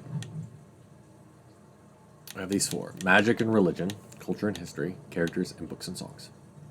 Okay. We're going to do magic and religion. All right. First is the Elven Gods. That's what I notice here. These are Elven Gods that they worship. Andwil, goddess of the hunt. Hear me, my sons and daughters of people. I, sister of the moon, mother of hares, lady of the hunt, Andril. Remember my teachings. Remember the Vertandril, the way of the 3 trees that I have given you. Verasan, the way of the arrow. Be swift and silent. Strike true. Do not waver, and let your prey suffer. Let not your prey suffer. That is my way. Verborison, the way of the bow. As a sapling bends, so must you. The yielding find resilience. The pliancy find strength. That is my way. Fear Adalin, the way of the wood. Receive the gifts of the hunt with mindfulness. Respect the sacrifice of my children. Know that your passion shall flourish them in turn. That is my way. Remember the ways of the hunter, and I shall be with you. From the charge of Andwil, goddess of the hunt. Duratham, keeper of secrets. The twins, Falandin and Duratham, are the eldest children of Elgaradin, the All-Mother, and Mirthul, the Protector. The brothers were inseparable from the moment of their conception, known for their great love for each other. That is why we often speak of Falandin in one breath and Duratham in the next. for they cannot bear to be apart, not even in our tales. When the world was young, the gods were often walked the earth, and Falandin and Duratham were no exception. Both were delighted by the many wonders of our earth. They played with the animals, whispered to the trees, bathed in the lakes and streams. Their days were filled with bliss. They did not know sorrow. Then one day, while passing through the forest, Falandin and Duratham came across an old, sickly deer resting behind a tree. "Why do you sit so beneath the tree? Why do you sit so still, little sister?" asked Falandin. "Play with us," said Duratham. "Alas," spoke the deer, "I cannot. I am old, and although I wish to go to my rest, my legs can no longer carry me." Taking pity on the deer, Falandin gathered up in his arms and carried her to her rest beyond the veil. Duratham tried to follow them, but the shifting gray patterns beyond the veil would not let him. Separated for the first time from Falandin, Duratham wandered aimlessly till he came across two ravens. "You are lost, and you will soon fade," the raven named Fear said to Duratham. "Your brother has abandoned you. He no longer loves you," said the other named Deceit. Fear and Deceit. "I am not lost," said Falandin, "I am not lost, and Falandin has not abandoned me," replied Duratham. He subdued the ravens, bade them carry him to Falandin. This they did, for they had been defeated and were now bound to Duratham's service. When Duratham found Falandin, he found also the deer, who once again was light on her feet, for her spirit was released from her weakened body. Both Falandin and Duratham rejoiced to this. Falandin vowed that he would remain to carry all the dead to their place beyond, just as he did the deer. Duratham stayed with him, for the twins cannot bear to be apart. From the story of Falandin and Duratham, as told by Gershil, keeper of Ralafin, clan of the Dalish Elves. Ralafurin, clan of the Dalish Elves. Falandin. So now, Duratham's brother. That was about Duratham, keeper of secrets. This one's Falandin, friend of the dead, the guide. "O Falandin, Levthinar, friend of the dead, guide my feet, calm my soul, lead me to my rest." In ancient times, the people were ageless and eternal. Instead of dying, would enter Euthenera, the long sleep, and walk the shifting paths beyond the veil with Falandin and his brother Duratham. Those elders would learn the secrets of dreams, and some returned to the people with newfound knowledge. But we quickened and became mortal. Those people who passed walked with Falandin into the beyond and never returned. If they took counsel with Duratham on their passage, his wisdom was lost, for it went with them into the beyond also, and never came to the people. Then Fin-Harel caused the gods to be shut away from us, and those who passed no longer had Falandin to guide them, and so we learned to lay our loved ones to rest with oaken staff, to keep them from faltering among the paths, and a cedar branch to scatter the ravens named Fear and Deceit, who were once servants of Duratham, now without a master. So, Fin-Harel.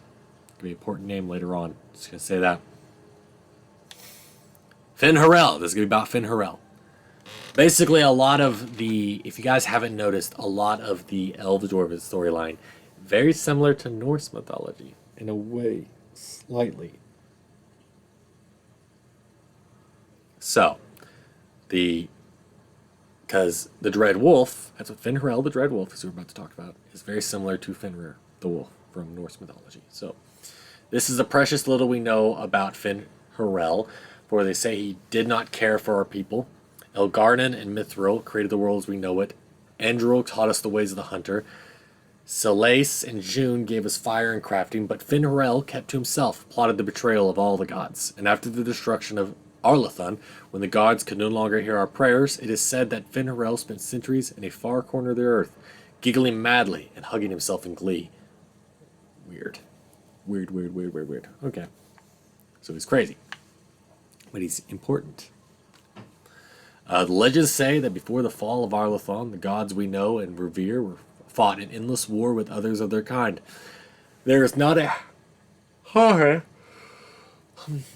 among us who remembers these others. Only in dreams do we hear whisper the names of Geldarin and Daranothan and Daenerys, for they are the forgotten ones, the gods of terror and malice, spite and pestilence. In ancient times, only Fin-Harel could walk without fear among both our gods and the forgotten ones. For although he is kin to the gods of the people, the forgotten ones knew of his cunning ways and saw him as one of their own. That is how Fin-Harel tricked them. Our gods saw him as brother, and they trusted him when he said that they must keep to the heavens while he arranged a truce. And the Forgotten Ones trusted him also when he said he could arrange for defeat of our gods. For only the Forgotten Ones would return to the Abyss for a time. They entrusted Finrel, and they were all of them betrayed. And Finrel sealed them away so they could never again walk among the people. From the tales of Finrel's triumph, as told by Giselle, keeper of the Ralpharan, clan of the Daily Shelves.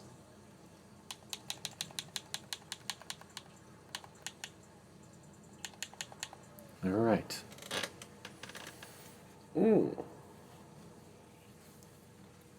Oh, I do know I talked about the Black City, the Chant of Light, the Commandments of the Maker, and the Maker. So,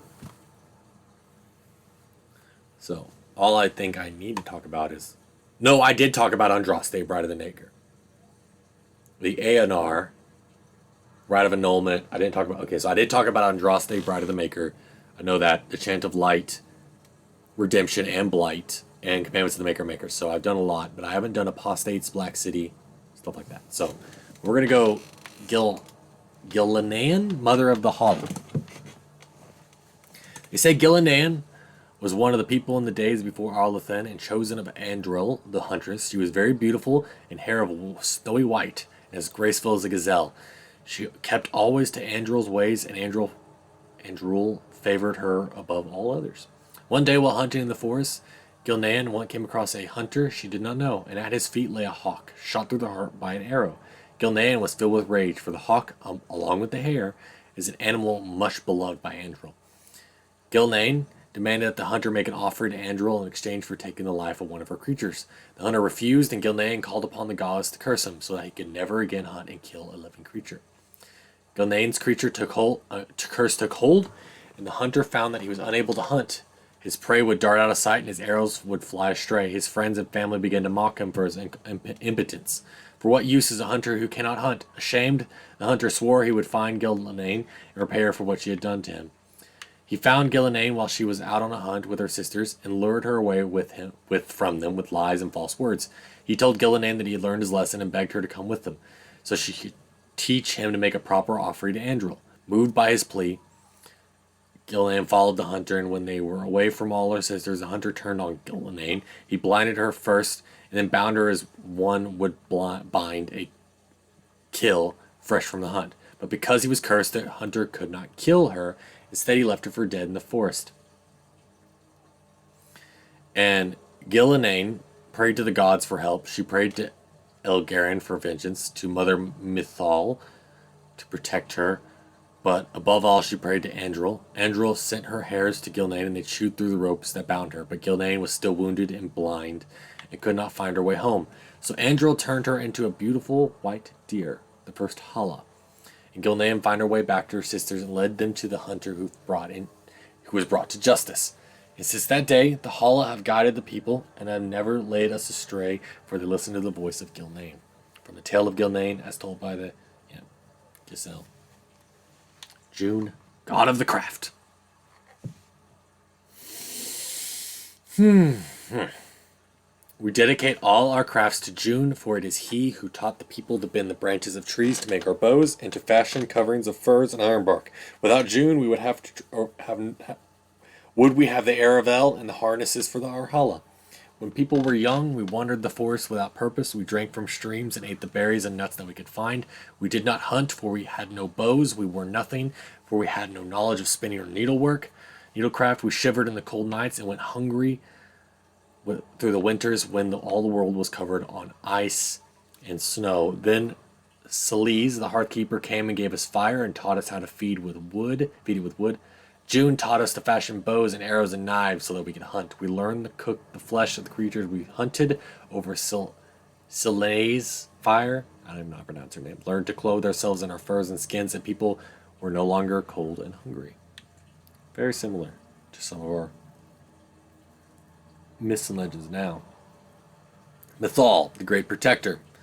Elgarin had defeated his father, the sun, Greek mythology, and all was covered in darkness. Pleased with himself, Elgarnan sought to console his mother, the earth, by replacing all that the sun had destroyed. But the earth knew that without the sun, nothing could grow. She whispered to Elgarden this truth and pled with him to release his father. But Elgarden's pride was great and his vengeance was terrible, and he refused. It was at this moment that Mythal walked out of the sea of the earth's tears onto the land. She placed her hand on Elgarden's brow, and at her touch he grew calm.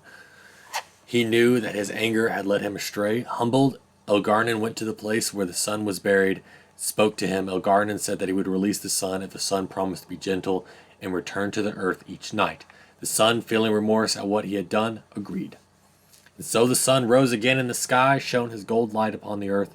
Elgarden and Mythal, with the help of the earth and the sun, brought back to life all the wondrous things the sun had destroyed, and they grew and thrived. And at that night, when the sun had gone to sleep, Mythal gathered the growing earth around his bed, formed it into the sphere to be placed in the sky, a pale reflection of the sun's true glory.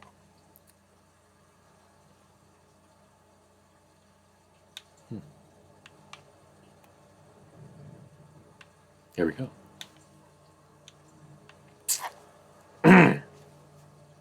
Excuse me. Selades, the Hearthkeeper, is seen as the sister of Andril the Huntress. While Andril loved to run with the creatures of the wild, Selades preferred to stay by her home tree, occupying herself with gentle arts and song. It is Selades who gave us fire and taught us how to use it. It is Selades who showed us how to heal with herbs and with magic, how to ease the passage of infants into this world. And again, it is Selades who showed us how to spin the fibers of plants into thread and rope. We owe much to Selades, and that is why we sing to her when we kindle the fires and we put them out. That is why we sprinkle our Arabelles with Selades' fragrant tree moss and ask that she protect and all within. So, A&R. Now we're getting into different. We're out of Elven God myths and religion. Oh, that hurt my shoulders a little bit. The A&R is a mage prison, so it's Azkaban from Harry Potter. Yeah. When the Imperium occupied the area that is present-day Ferelden, they had two sides dedicated to magical experimentation. At the extreme ends of the Imperial Highway, the southern one was the Fortress Vostgar, which looked out over the Kokari Wilds. The northern one was A&R, though the exact location is now a secret known only to a handful of Templars. Whatever it was the Tevinter was trying to discover in A&R, their work was never completed. The fortress was overrun by disciples of Andraste upon hearing the news of her death. According to the legend, it was a massacre eerily silent, for the invaders caught the mages while all but one were in the Fade. The site was left structurally sound but spiritually damaged. Possibly because of this, the Chantry chose to use it as put it to use as a prison. Accused Maleficarum and apostates are held in the confines of A&R. Those who have the powerful connection to the Fade, and particularly to demons, will inevitably attract something across the veil, making the guilty somewhat easier to tell from the innocent. Wow. From the fires of circles of Templars, history of magic. That's fucking dark. Done Andraste, Bride of the Maker. I haven't done Rite of Annulment. But, yeah, so we'll do the Rite of Annulment. What the hell?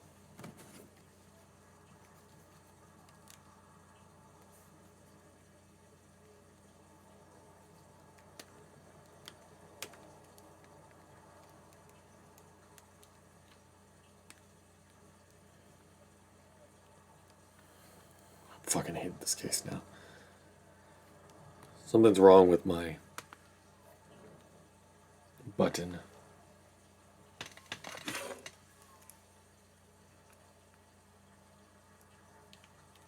God damn it. I gotta get like a little pinprick to do this.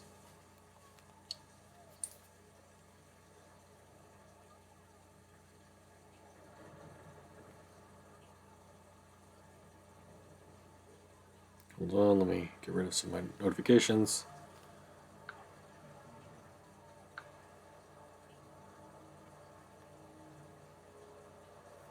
Okay, there we go.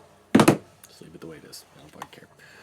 Rite of Annulment. This is basically, I can just go and tell a little bit about it. It is the ability for a chantry to just completely cleanse a circle of all mages. It doesn't matter if you say you're innocent It don't matter. Basically, the second a rite of annulment is given, every mage in the circle dies. No ifs, ands, or buts. They'll kill every single one. It's absolutely insane. Yeah. Loading _ personality. Thank you for following. Sorry, I'm just sitting here reading Codex Entries. Thank you so much for following. No, thanks for coming in. It's real nice of you to follow.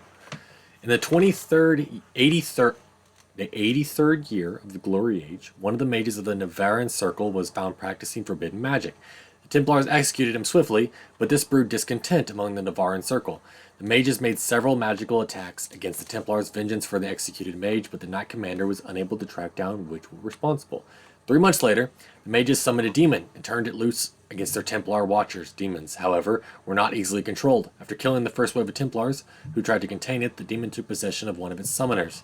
The resulting abomination slaughtered Templars and mages both before escaping into the countryside. Well, yeah, Taylor, welcome in. Welcome him in. Hello, hello. Welcome.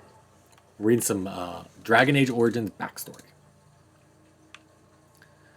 The Grand Cleric sent a legion of Templars to hunt the fugitive. They killed the abomination a year later, but by that time it had slain 70 people. Divine Galatea, responding to the catastrophe in Navarra, is hoping to prevent further incidents, granted all the Grand Clerics of the Chantry the power to purge a circle entirely if they rule it irredeemable. The rite of annulment has been performed 17 times in the last 700 years. Yeah, everyone say hello. Just say hello to Loading Personality. Hello. Hello. Yes, I do have a beautiful chat. They are amazing people. From the Fires, Circles, and Templars, A History of Magic and the Chantry by Sister Petrine, Chantry Scholar. So, apostates. Sadly, I have read Chant of Light, these 4 right here. I've already done it in a past video, so you guys definitely... I put this all on YouTube, so if you guys ever want to know about these, I've read them, they're really early on. I eventually just gave up reading for a while because it's hard to tell what was new and what wasn't because I wasn't doing it right. You can know what's new because as soon as it says Codex Entry updated, just click the Codex. Go read it immediately because there's only going to be one. So they don't update multiple ones. But apostates. These are fugitive mages. It is not uncommon for a neophyte to mistake apostates and Maleficarum as one and the same. Indeed, the Chantry has gone to great lengths over the centuries to establish that this is so. The truth, however, is that while an apostate is often a Maleficar, he need not be so. A Maleficar is a mage who employs forbidden knowledge such as blood magic and the summoning of demons, whereas an apostate is merely any mage who does not fall under the auspices of the Circle of Magi, and therefore the Chantry. They are hunted by the Templars, and quite often they will turn to forbidden knowledge in order to survive, but will be a lie to say that all apostates begin that way. Historically, apostates become such in one of 2 ways. There are either mages who have escaped from the Circle of Magi, who were never part of it to begin with. This later category includes what we tend to refer to as hedge mages, those with magical ability out in the hinterlands who follow a different magical tradition than our own. Some of these hedge mages are not even aware of their nature. Undeveloped, their abilities can express themselves in a variety of ways, which the hedge mage might attribute to faith or will, or to another being entirely, depending on his nature. Some of these traditions are passed down from generation to generation, and as with the so-called witches of the Chastened Wilders, or the shamans of the Avar barbarians. No matter how a mage had become an apostate, the Chantry treats them alike. Templars begin a systematic hunt to bring the apostate to justice. In almost all cases, justice is execution. If there is some overriding reason the mage should live, the rite of tranquility is employed instead. Whether we of the Circle of Magi believe the system fair is irrelevant, it is what it is. The Patterns from Within by the Heron Person Chanter. That's a little rude. Black City. No traveler to the Fade can fail to spot the Black City. It is one of the few constants of their changing place. No matter where one might be, the city is visible, always far off, for it seems the only rule of geography in the Fade is that all points are equal distant from the Black City. The Chantry teaches that the Black City was once the seat of the Maker, from whence he ruled the Fade. left empty when men turned away from him. Dreamers do not go there, nor do spirits, even the most powerful demons, seem to avoid the place. It was golden and beautiful once, so the story goes, until a group of powerful Magister lords from the Tevinter Imperium devised a means to break it in. When they did so, their presence defiled the city, turning it to black, which was perhaps the least of their worries. Yep, they became Darkspawn. Yep, okay, so here we go. Imperial Chantry. Actually, I did do this one. Yes, I did do this one because it talked about they have a male divine in Tevinter Imperium.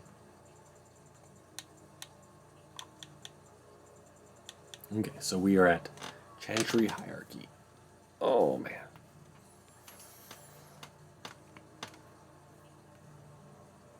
Oh.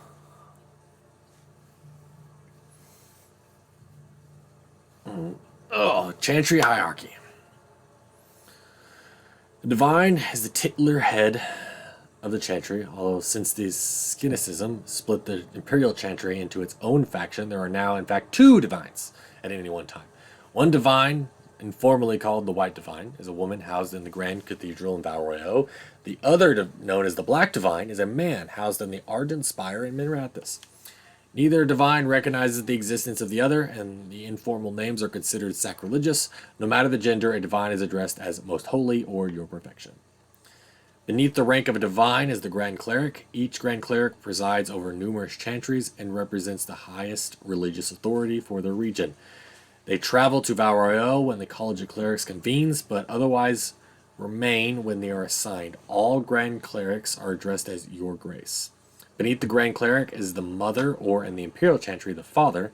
If a mother is in charge of the particular chantry, is revered as appended to her title. These are the priests responsible for administering to the spiritual well-being of their flock. A mother or revered mother is addressed as Your Revenants. Brothers and sisters form the rank and file of the chantry and consist of 3 main groups: affirmed, initiates, and clerics. Affirmed are the lay brethren of the chantry, those regular folk who have turned to the chantry for succor. Often they are people who have led a difficult or irreligious life and have chosen to go into seclusion, or even orphans or similar unfortunates who were raised into the chantry life. The affirmed take care of the chantry and are in turn afforded a life of quiet contemplation, no questions asked. Only those who have taken vows become initiates. There are men and women in the training, whether in academic knowledge or martial skills of a warrior. All initiates receive an academic education, although only those who seek to become Templars learn how to fight in addition. Clerics are the true academics of the chantry, those men and women who have dedicated themselves to the pursuit of knowledge. They are often found in chantry archives, sages presiding over libraries of books and arcane knowledge. The most senior of these clerics placed in charge of such archives are given the title Elder, although such a rank is still beneath that of a mother. All other brothers and sisters are addressed simply by noting title before their name, such as Brother Genitimi. From a guide, ambassadors from Urbane. Okay. I feel like I'm talking too much about this, so I'm just going to go ahead and cut it right here at this. So we're just going to leave it right there for now.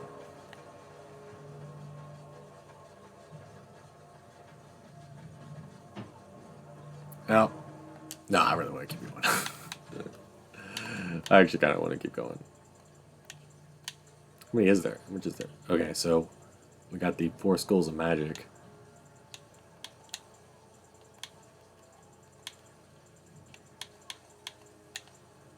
Go to Delirium. So once I get to Delirium. Okay, so Templars.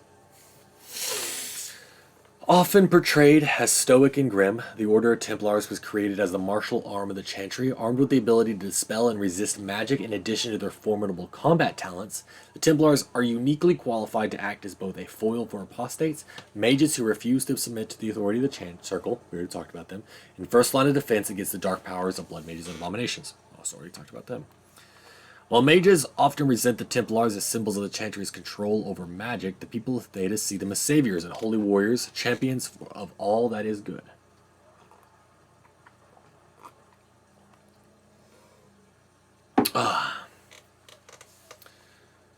Armed with piety enough to protect the world from the ravages of foul magic, in reality, the Chantry's militant arm looks first for skilled warriors with unshakable faith in the Maker, with a flawless moral center as a secondary concern. Templars must carry out their duty with an emotional distance, and the Order of Templars prefers soldiers with religious fervor and absolute loyalty over paragons of virtue who might question orders when it comes to time to make difficult choices. Yeah. That's how the Crusades always were. So, Templars' power derives from the substance lyrium, a mineral believed to be the raw element of creation. While mages use lyrium in their arcane spells and rituals, Templars ingest the primordial mineral to enhance their abilities to resist and dispel magic. Lyrium use is regulated by the Chantry, but some Templars suffer lyrium addiction, the effects of which include paranoia, obsession, and dementia. Templars knowingly submit themselves to this treatment in the service of the Order of the Maker. It is in this sense of ruthless piety that most frightens mages when they draw the Templars' attention. When the Templars are sent to eliminate a possible blood mage, there is no reasoning with them, and if the Templars are prepared, the mage's magic is all but useless. Driven by their faith, the Templars are one of the most feared and respected forces of Thedas. From Patterns Within Form by Halden, First Enchanter of Starkip.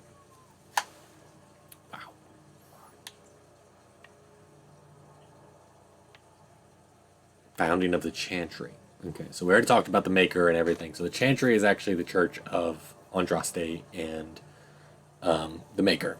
So Cordilla's Draken, king of the city-state of Orlais, was a man of uncommon ambition. In the year 17 Ancient, the young king began construction of a great temple dedicated to the Maker and declared it that to be completion he would not only have united... Swaley! Reading some lore here. How are you doing today, man? Declared the completion would not only have united the warring states of the south, he would have brought Andrastian belief to the world. And 3 Ancient, I would assume like maybe that's BC, -3 Ancient. The temple was completed.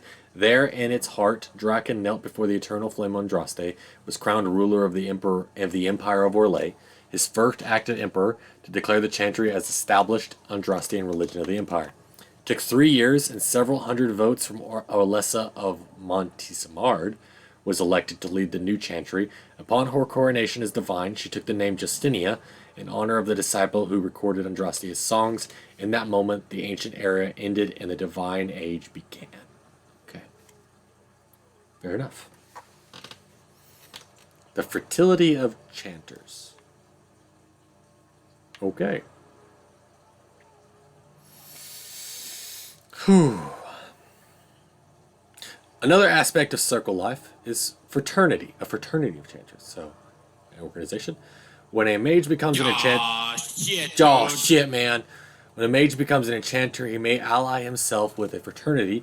These are cliques that cross circle boundaries, mages' common interests and goals who band together to ensure that their voice is heard within the College of Magi in Cumberland. The largest fraternities currently are followed. So basically, it's like a mage union. Like workers' unions for mages. Call them fraternities. Okay. Alright, okay. The Loyalists, who advocate loyalty and obedience to the Chantry. The Equitarians, who advocate temperance and follow a distinct code of conduct, which they believe all mages should hold themselves to. The Libertarians, a growing fraternity publicly maintaining greater power for circles, but secretly advocating a complete split from the Chantry, a dangerous opinion, naturally. The Isolationists, a small group that advocates withdrawing from the remote territories in order to avoid conflicts with the general populace. The Lucrosarians, who maintain that the circle must do what is profitable first and foremost. They prioritize the accumulation of wealth with the gaining of political influence as a close second. Interesting. So far, an alliance between the Loyalists and Equitarians has prevented the Libertarians from gaining much headway, but there are signs that the Equitarians may throw their support in with the Libertarians. If that happens, many mages predict it will come to civil war among the circles. Ooh, not good. Yes. Foucault cereal. Fallout 76. Funko. And we have Funko Pop all the way up there. They're all the way up there. But I also have, oh, right here. It's a large one. Our Funko. Oh, my favorite one? This one right here. It's Liberty Prime. It's a big Liberty Prime, 6-inch Liberty Prime. Alright,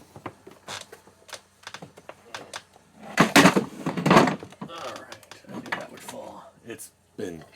It broke before. We'll have to get it fixed at some point. I'll have to glue it or something. But there's that.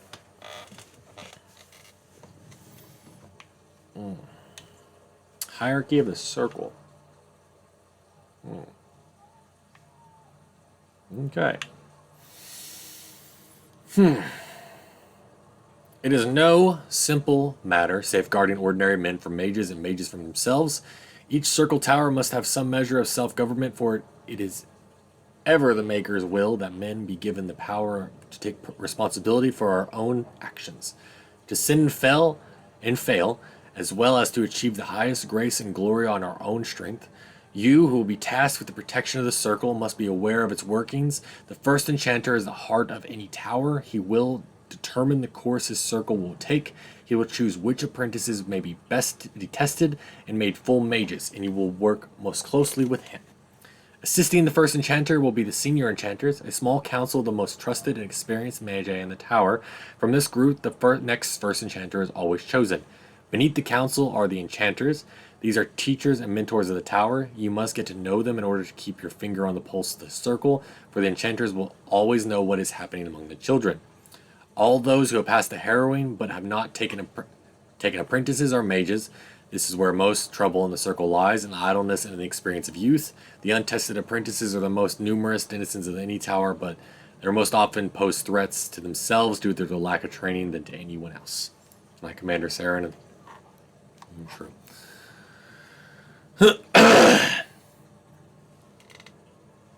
Yeah, there's a lot of beautiful people in here.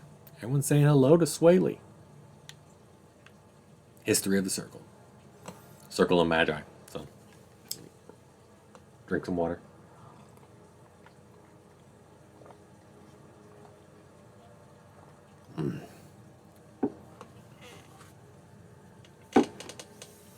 It is a truth universally acknowledged that nothing is more successful at inspiring a person to mischief as being told not to do something. True. Unfortunately, the Chantry of the Divine Age had some trouble with obvious truths, although it did not outlaw magic. Quite the contrary.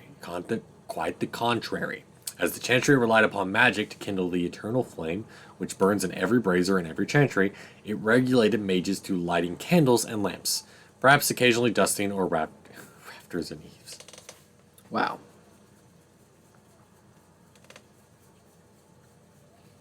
I will give my readers a moment to contemplate how well such a role satisfied the mages at the time. It surprised absolutely no one when the mages of Valroyo, in protest, snuffed the sacred flames of the cathedral and barricaded themselves inside the choir loft. No one, that is, but the divine Ambrosia too, who was outraged and attempted to order an exalted march upon her own cathedral. Even her most devout Templars discouraged that idea. For 21 days, the fires remained unlit while negotiations were conducted. Legend tells us by shouting back and forth from the loft. The mages went cheerily into exile in a remote fortress outside the capital, where they were kept under the watchful eye of the Templars and a council of their own elder magi. Outside of normal society and outside of the Chantry, the mages would form their own closed society, the Circle, separated for the first time in human history. From Of Fires, Circles, and Templars, A History of Magic in the Chantry by Sister Petrine, Chantry Scholar. Yeah.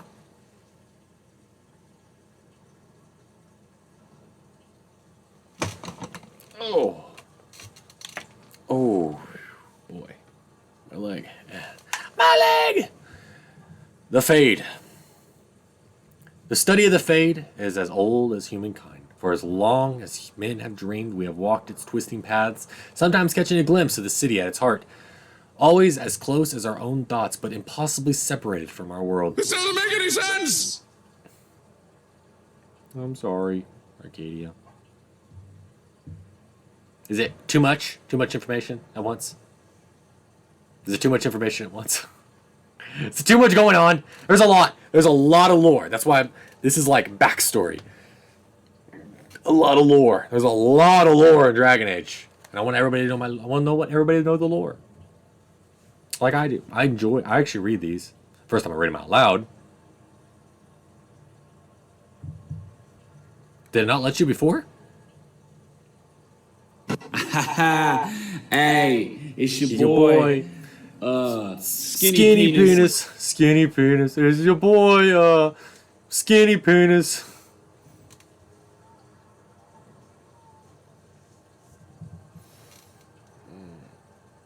The Tevinter Imperium once spent vast fortunes of gold, lyrium, and human slaves in an effort to map the terrain of the Fade. An ultimately futile endeavor, although portions of it belong to powerful spirits. All of the Fade is a constant flux. The Imperium succeeded in finding the desperate and ever-shifting realms of a dozen demon lords, as well as a catalog of a few hundred types of spirits, before they were forced to abandon the project. The relationship of dreamers to the Fade is complex. Even when entering the Fade, though, the use of lyrium, mortals are not able to control or affect it.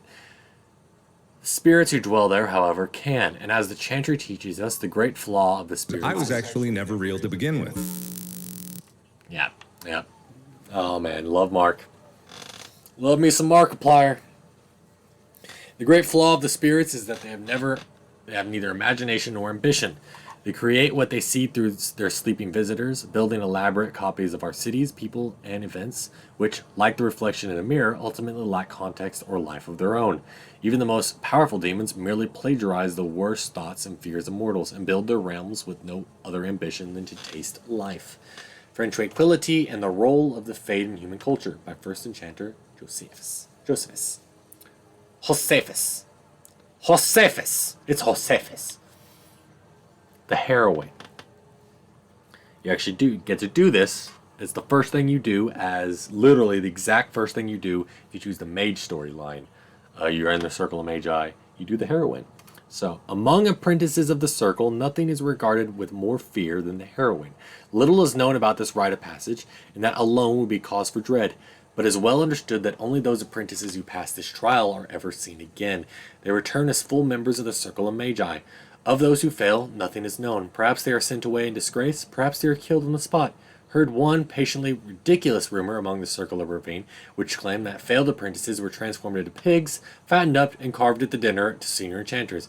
But I find no evidence that the Ravanian Circle ate any particular quantity of pork. Of course. And this is built by Brother TV. He actually wrote a lot of these entries. And so it says, you know.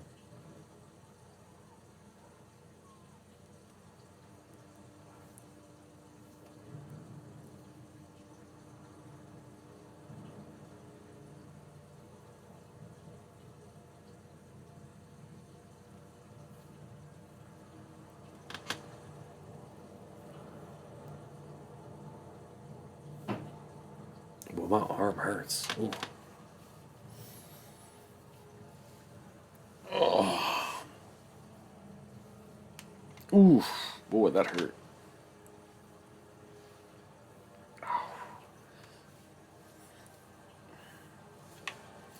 Alright, lyrium, which I think we can...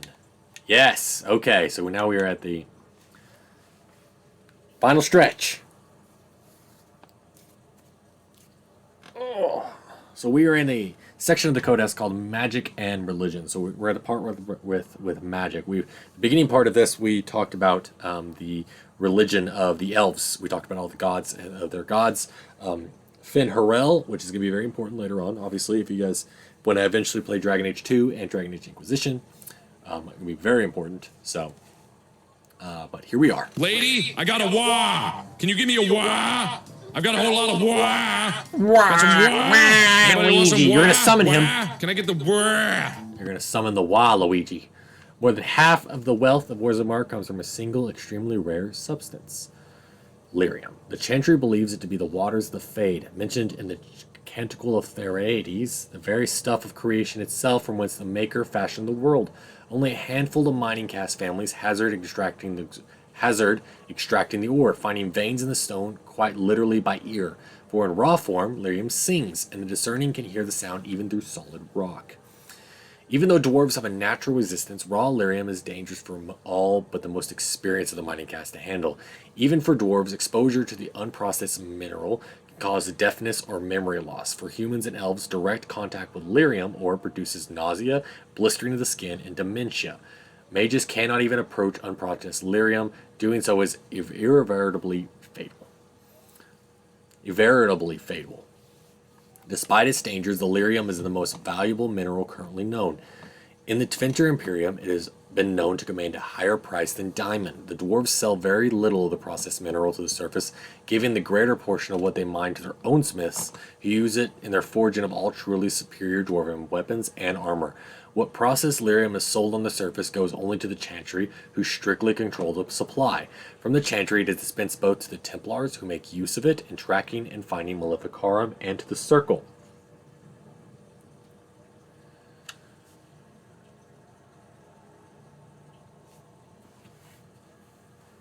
Mike, man, come on. Mike.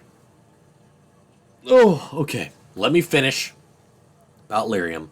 I'll put on the helmet. I gotta stop doing the codex because I can't read any of this shit. So, and nor can you hear me while I got that helmet on. So give me a second. Let me finish the lyrium. What the fuck? Okay, here we are. Let me finish the lyrium Codex Entry. And I'll put on the helmet. I've been reading Codex Entries. Now I can't because you demand that I put on the Fallout helmet. I will. In the hands of the Circle, lyrium reaches its fullest potential. Therefore, Mari craftsmen transform it into an array of useful items, from the practical, such as magically hardened stone, for construction to the legendary silver armor of King Caladhad. When mixed into liquid and ingested, lyrium allows mages to enter the Fade fully aware. Unlike all others, who reach it only while dreaming, such potions can be used to aid in the casting of especially taxing spells, for a short time, granting a mage far greater power than he normally wields. Lyrium has its costs, however. Prolonged use becomes addictive, the cravings unbearable. Over time, Templars grow disoriented, incapable of distinguishing memory from the present, or dream from waking. They frequently become paranoid, as their worst memories and nightmares haunt their waking hours. Mages have additionally been known to suffer physical mutation. The Magister Lords of the Tevinter Imperium were widely reputed to have been infected by the years of lyrium. Could they not be recognized by their own kin, not even creatures that had once been human? So, I don't want to lose my spot in this, and I don't want to get any more Codex Entries and get behind again. So, here's what I'm going to do. I'm going to put it on. I'm going to sit and chat with you guys. Oh, okay. For 10 minutes. That's what it says, 10 minutes. So, it's 2:58 till 3:08.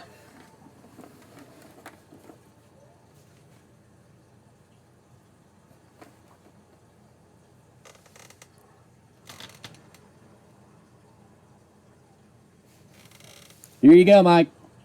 Enjoy. How's everybody going? What's going on?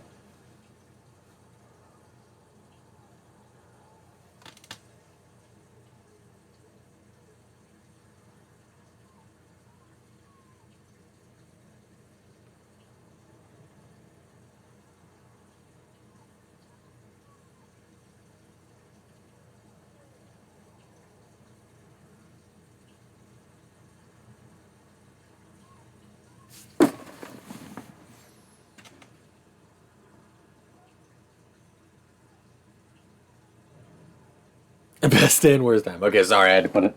I couldn't even read it. You're fine. You got your points. That's what it's there for. You got it, man.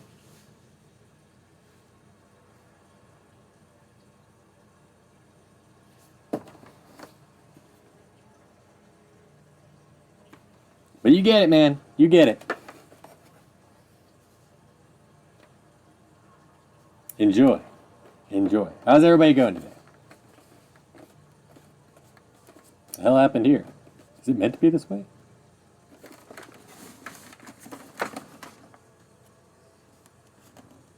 It's like some indentations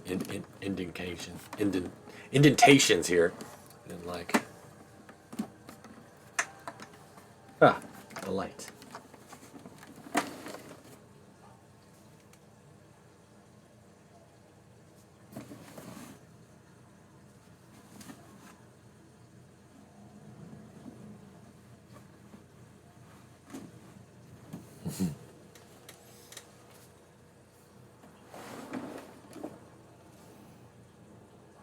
Honey?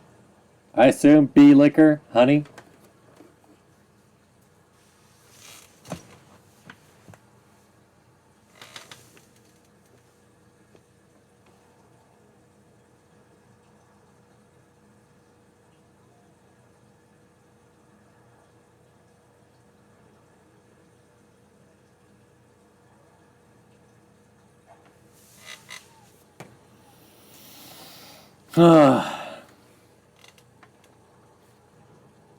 The struggle. The struggle. Can you guys hear me okay with this thing? Because I have an easier time reading that than I do reading chat. So, I may just keep going, but can you guys hear me?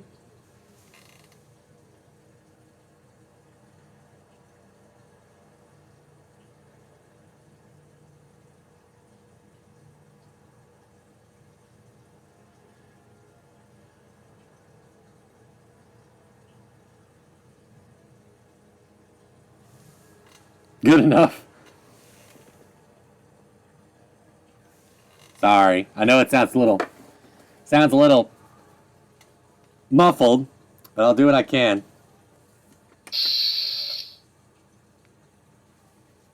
Maybe I can read easier. I cannot. It has been asked, what are Maleficarum? How shall we know them? I have been as troubled by this question as you. You have come to me for the wisdom of the Maker, but none have seen the Maker's heart save beloved Androsity. And so I have done as all mortals must, and looked to the words of his prophet for answers. And there I found respite from a troubled mind. For she has said to us, magic exists to serve man and never to rule over him. Therefore I say to you, they who work magic, which dominates the minds and hearts of others, they have transgressed the Maker's law.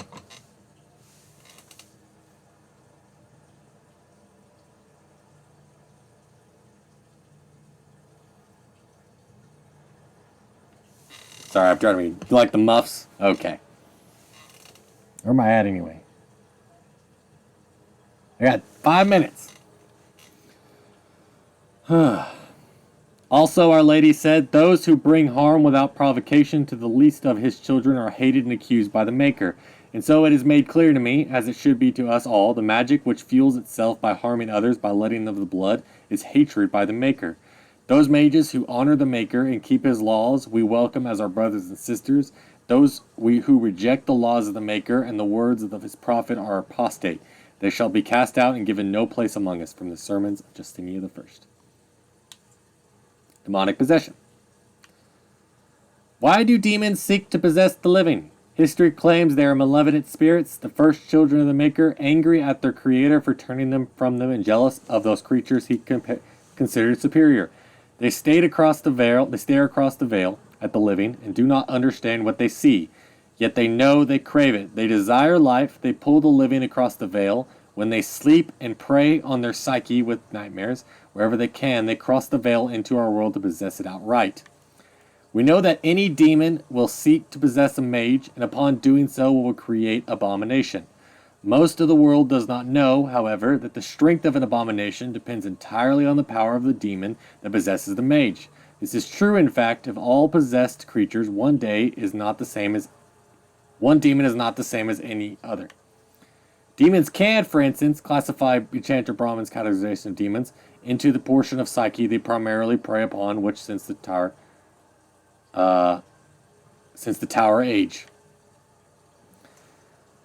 According to Brahm, the weakest and most common of demons are those of rage. They are the least intelligent and more prone to violent outbursts against anything living. They expend their energies quickly, the most powerful of them exhibiting great strength and occasionally ability to generate fire. Next are the demons of hunger. In a living host, they become cannibals and vampires, and within the dead, they feed upon the living. There are the powers of draining, both of life force and of mana. Next are the demons of sloth. The first are on Brahm's scale. They are capable of true intelligence. In its true form, this demon is known as a shade, a thing which eerily indistinct and invisible for such in slosh nature. It hides and stalks unaware, and when confronted, it sows fatigue and apathy. Demons of desire are among the most powerful, are the ones most likely to seek out the living and actively trick them into a deal. These demons will exploit anything that can be coveted, wealth, power, and lust, and they will always end up getting far more than they give. Desire demon's province is that of the illusions and mind control. Strongest of all demons are those of pride. These are the most feared creatures to loose upon the world. Masters of magic and possessing a vast intellect, they are true schemers. It is they who seek the most strongly to possess mages and will bring other demons across the veil in numbers to achieve their own ends. Although what they might be has never been discovered, a greater pride demon brought across the veil would threaten the entire world. From the Maker's First Children by Bader, Senior Enchanter, Boswick, 812 Blessed. Ugh. Oh, God. Oh. Okay.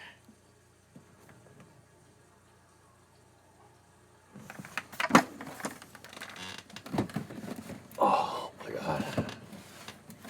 Jesus, Mike. Throwing shit out there like that. Jesus. Whew.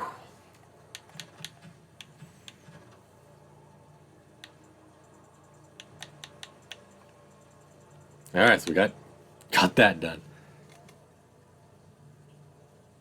Mike. Whew, I need to get drunk for Mike. I don't even want to get drunk, but Mike's making me want to get drunk. Jesus. You must not be under the misimpression that magic is all-powerful. There are limits, and not even the greatest mages may overcome them.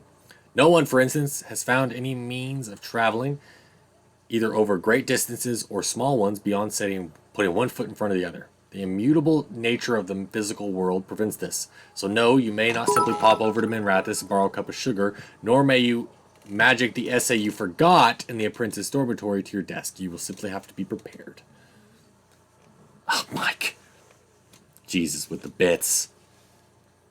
Similarly, even when you send your mind into the fade, your body remains behind. Only once has this barrier been overcome, and repeatedly the spell required 2/3 of the mineral and vitamin Imperium, as well as the lifeblood of several hundred slaves. The result was utterly disastrous.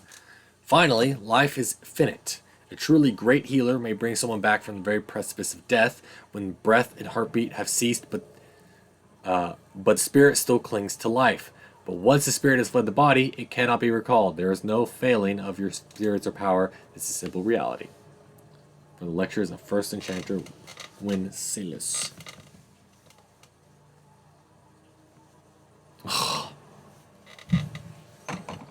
Of course, I have it there for a reason, Mike. Of course I'll do through it. Oh, man.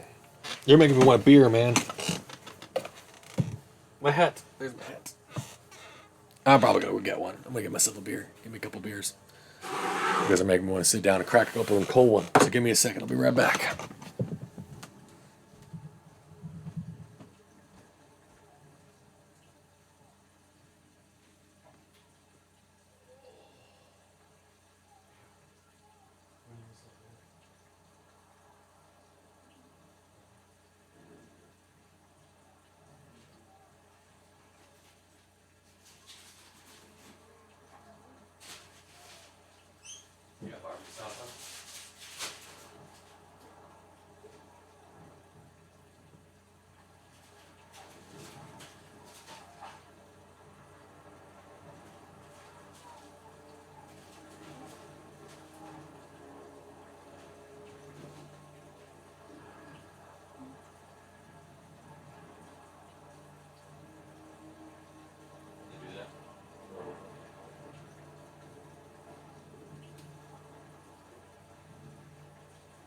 I was about to tell you that when you get this on your back.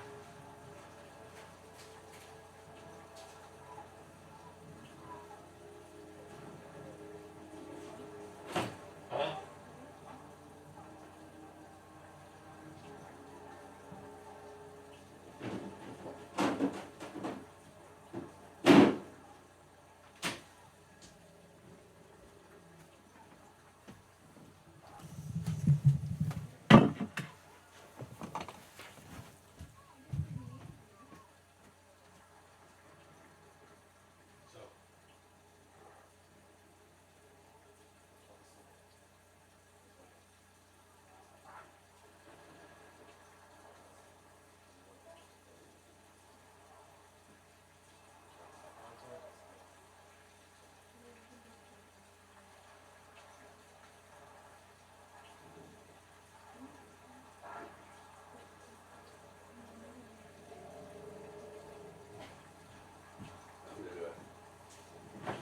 Probably not, but I'm gonna drink several beers. You know. Got Mike. Mike was really happy for me because I read a bunch of Codex Entries with the font. He's like, you have something to have to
Sorry, long wait, guys.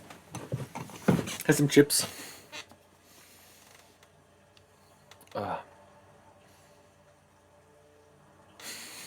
Yes, Mike, make me want to drink. I'm the one that's allowed to drink today. We're only one of us that are going to be allowed to really, truly drink a day. So, you know.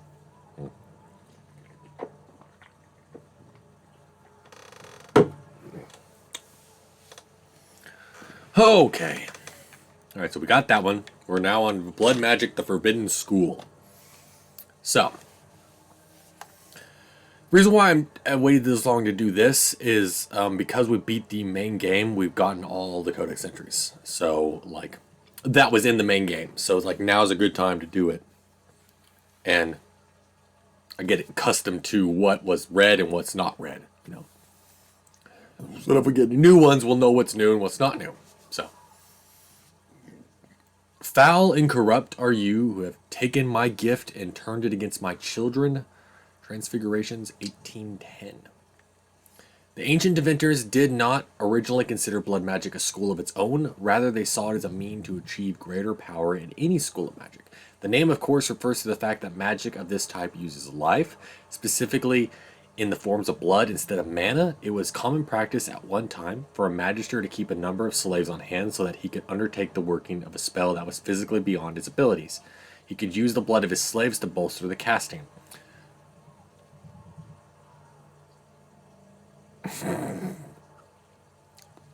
Over time, however, the Imperium discovered types of spells that can only be worked by blood. Although Lyrium will allow a mage to send his consciousness into the Fade, the blood will allow him to find the sleeping minds of others, view their dreams, even influence or dominate their thoughts. Just as treacherous blood magic allows the veil to be opened completely so that demons may physically pass through it into our world. The rise of the Chant of Light and the subsequent fall of the Old Imperium has led to blood magic being all but stamped out, as it should be, for it poses nearly a great danger to those who would practice it as to the world at large. There you go. That's the blood magic that's forbidden school. Now we're at the 4 schools of magic creation. Wait. Am I missing one?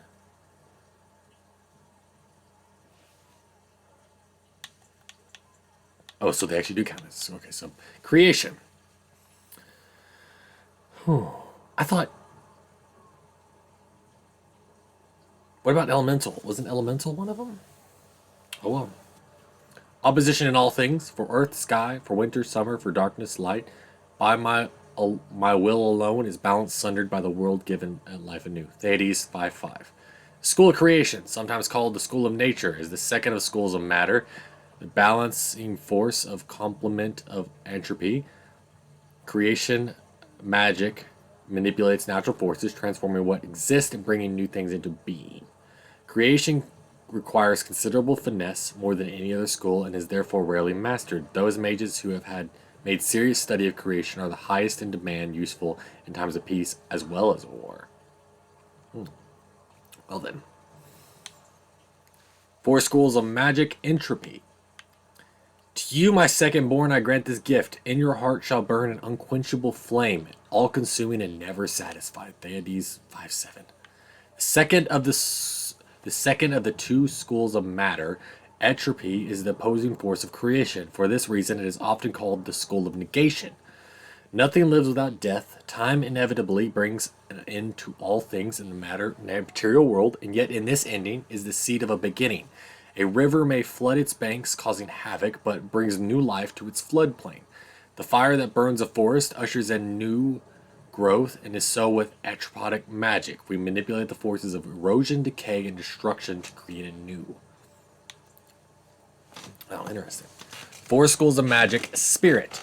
The voice of the maker shook the fade, saying, In my image I have wrought my firstborn. You have been given dominion over all that exists, but your will, all things are done, yet you do nothing. The realm I have given you is formless, ever-changing. Theades 5:4. The first of the 2 schools of energy, spirit, is opposed by the primal school. Yeah, I knew I was missing one. Where's the primal school?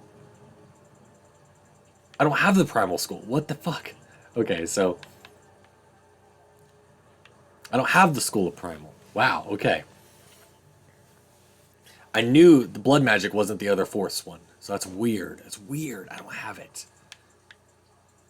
Weird, okay. I thought I would get it. What the fuck? Wow, okay. Okay. It is a school of mystery and ethereal school. This is the study of the invisible energies which surround us at all times, yet are outside of nature. It is from the fate itself that this magic draws its power. Students of this school cover everything from direct manipulation of mana and spell energies to the study and summoning of spirits themselves. By its nature, and a stoic school, as most others know virtually nothing about the Fade, studies of spirit magic are often misunderstood by the general populace, or even confused by blood magic, an unfortunate fate for the most useful branch of study. Beyond the veil, spirits and demons. It is challenging enough for the casual observer to tell the difference between the Fade and the creatures that live within it, let alone between one type of spirit and another. In truth, there is little that distinguishes them, even for the most astute mages. Since spirits are not physical entities, and are therefore not restricted to recognizable forms, or even having a form at all, one can never tell for certain what is alive and what is merely part of the scenery. It is therefore advisable for the inexperienced researcher to greet all objects he encounters. Hello, tree. Hello, bench. Hello, leaf. Hello, bowl. Typically, we misuse the term spirit to refer only to the benign, or at least less benevolent, creatures of the Fade, but in truth, all denizens of the realm beyond the veil are spirits. As the Chant of Light notes, everything within the Fade is a mimicry of our world. A poor imitation, for the spirits do not remotely understand what they are copying. It is surprised that much of the Fade appears like a manuscript, translated from Tevinter into Orlesian and back again by drunken initiates. That's actually pretty funny. In general, spirits are not complex, or rather, they are not complex as we understand such things. Each one seizes upon such a simple facet of human experience: rage, hunger, compassion, hope, etc. This one idea becomes their identity. We classify as demons those spirits who identify themselves with darker humans, emotions, and ideas. The most common and weakest form of demon one encounters in the Fade is the rage demon. They're most likely perpetually boiling kettles, for they exist only to vent hatred, but rarely have an object to hate. Somewhat above these are hunger demons, who do little but eat or attempt to eat everything they encounter, including other demons. This is rarely successful. Then there are sloth demons, the first intelligent spirits one typically finds in the Fade. They are dangerous only on rare occasions that they can be induced to get up and do harm. Desire demons are more clever and far more powerful. using all forms of bribery to induce mortals into their realms. Wealth, love, vengeance, whatever lies closest to your heart, the most powerful demons yet encountered are pride demons, perhaps because they, among all their kind, most resemble men.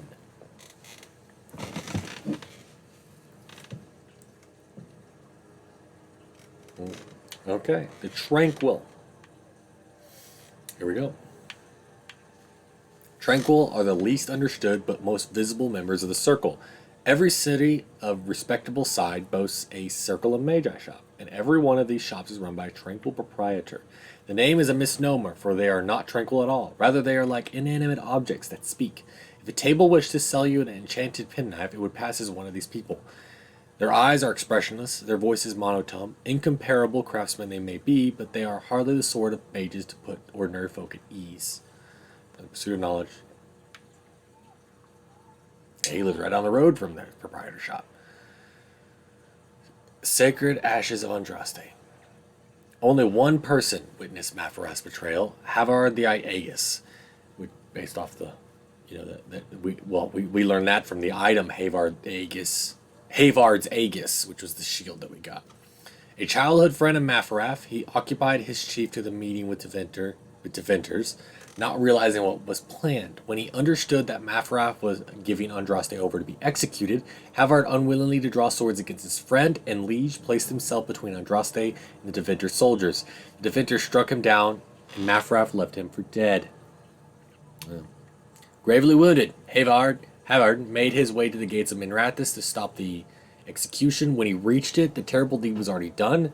The armies on the plains, long since dispersed, Havard, cursing his weakness, gathered the earthly remains of Andraste that had been left to the wind and rain, and wept. When his finger touched the pile of ash, his ears filled with song, and he saw before him a vision of Andraste, blessed in cloth made of starlight. She knelt at his side, saying, "The Maker shall never forget you, so long as I remember." His song faded, and the vision with it, and Havard was alone. But his wounds were healed, and with new strength, Havard took up the ashes of Our Lady and bore them back to the lands of the Almari.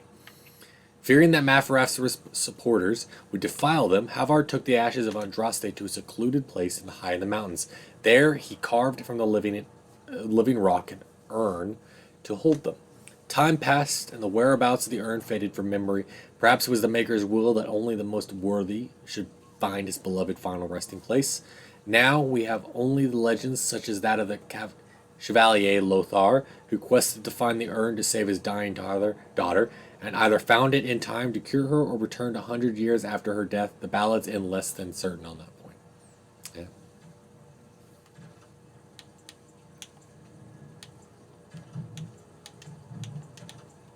Damn it, I don't know why I did that. I went through a lot of them. Shit. Okay, the Veil. We're at the last of Magic and oh my god. Last of Magic and religion. I detest this notion that the Veil is some manner of invisible curtain that separates the world of the living from the world of spirits. Whether it be called the Fade or the Beyond is a matter of racial politics. I refuse to indulge in any moment. There is no this side and that side when it comes to the Veil. One, come to think of it as a physical thing or a barrier or even a shimmering wall of holy light. Thank you very much for that image, your perfection. Think of the Veil instead as an opening one's eyes. Before you opened them, you saw our world, and as you see it now, static, solid, unchanging. Now they are open, you see our world as the spirits see it. Chaotic, ever-changing. A realm where the imagined and the remembered have so much substance as to which is real, more in fact. A spirit sees everything as defied by will and memory, and that is why they so very lost when they cross the Veil. In our world, imagination has no substance. Objects exist independently of how we remember them or what emotions we associate with them. Mages alone possess the power to change the world with their minds, and perhaps this forms the nature of a demon's attraction to them, who can say. Regardless, the act of passing through the Veil is much more about changing one's perception than physical transition. The Veil is an idea. It is the act of transition itself, and it is only the fact that both living beings, and spirits find the transition difficult that gives the Veil any credence of physical barrier at all. From the dissertation on the Fade as a physical manifestation by Monero, Senior Enchanter, and Minrathous, Circle of Magi. That was Magic and Religion. Oh my god, okay. Okay. Culture and history, characters, and books and songs is all I have left. Oh.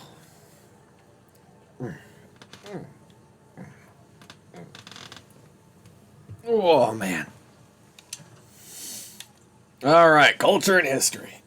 Aravels. Oh. These are the wagons that the elves use. Oh, boy. The Dalish, who band together in small groups of blood relatives, travel in ornately carved wagons known as Aravel, drawn by large white stags called Hala. The Aravel are a unique sight, beautiful in their swooping curvature, adorned with broad hoods and bright silken claws that flap in the wind, often displayed that noble banners that once flew over the family house. Most humans refer to the Aravels as landships, for in the strong wind it can appear as if the elves travel in longboats with sails high overhead to announce their arrival or warn away others.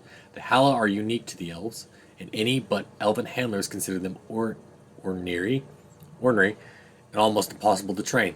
To the Dalish, they are noble beasts, superior to breeding to the horse. Certainly, most humans would agree that the Hala are as beautiful as the elves themselves.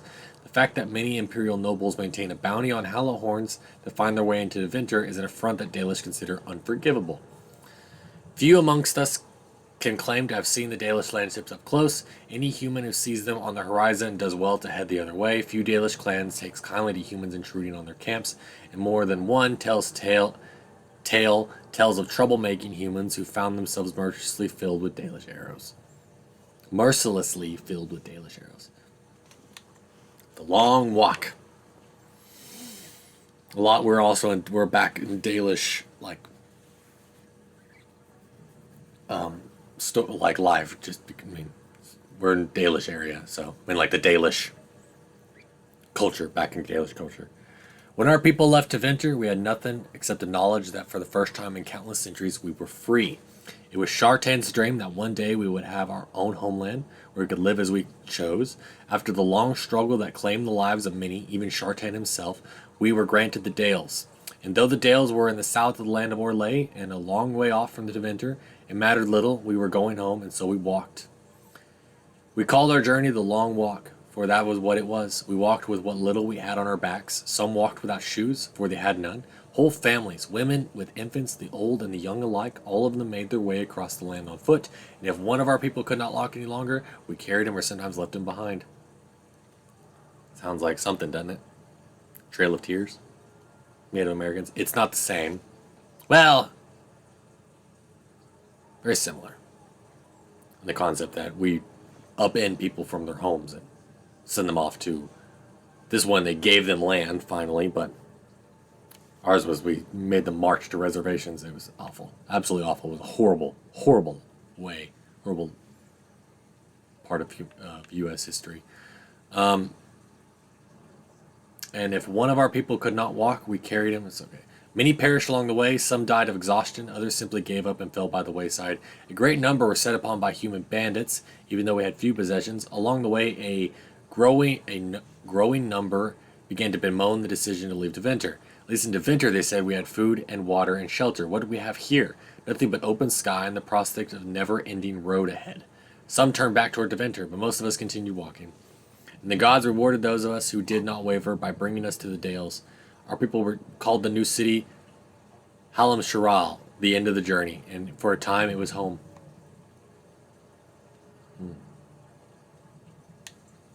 Uthanara. So this is the sleep, the long sleep. To ancient elves who existed during the time of Arlathan, Uthanara was an act of reverence. Elves did not age. They were not immortal, but they did not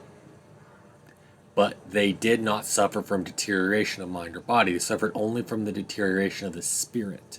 It did not happen often, but the oldest of the elves were said to reach a point where they became weary of life.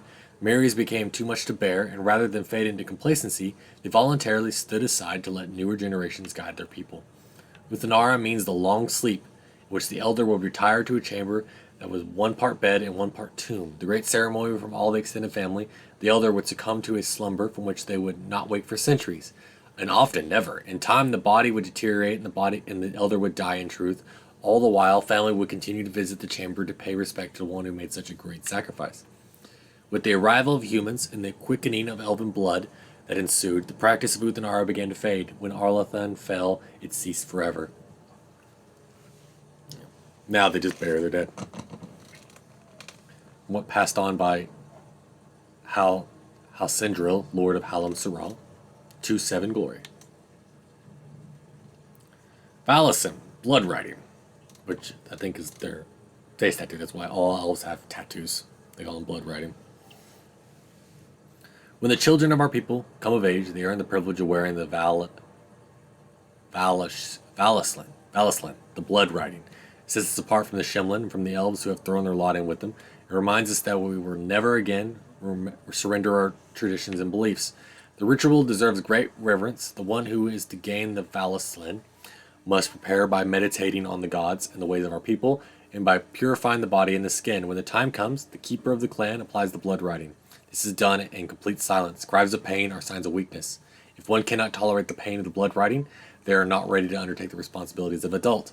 The keeper may stop the ritual if they decide that the one gaining the Valaslin is not ready. There is no shame in this, for all children are different, and our ancestors once took centuries to come of age. The Anderfels.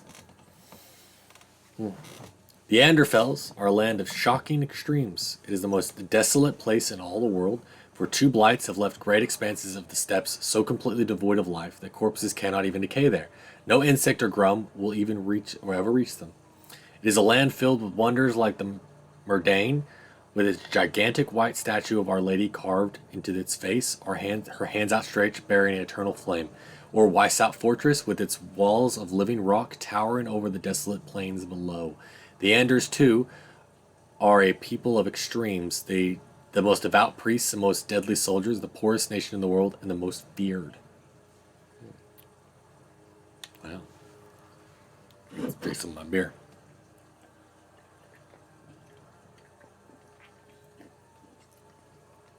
In the rest of the civilized world, it is common belief that Antiva has no king. I assure you, gentle readers, that is untrue.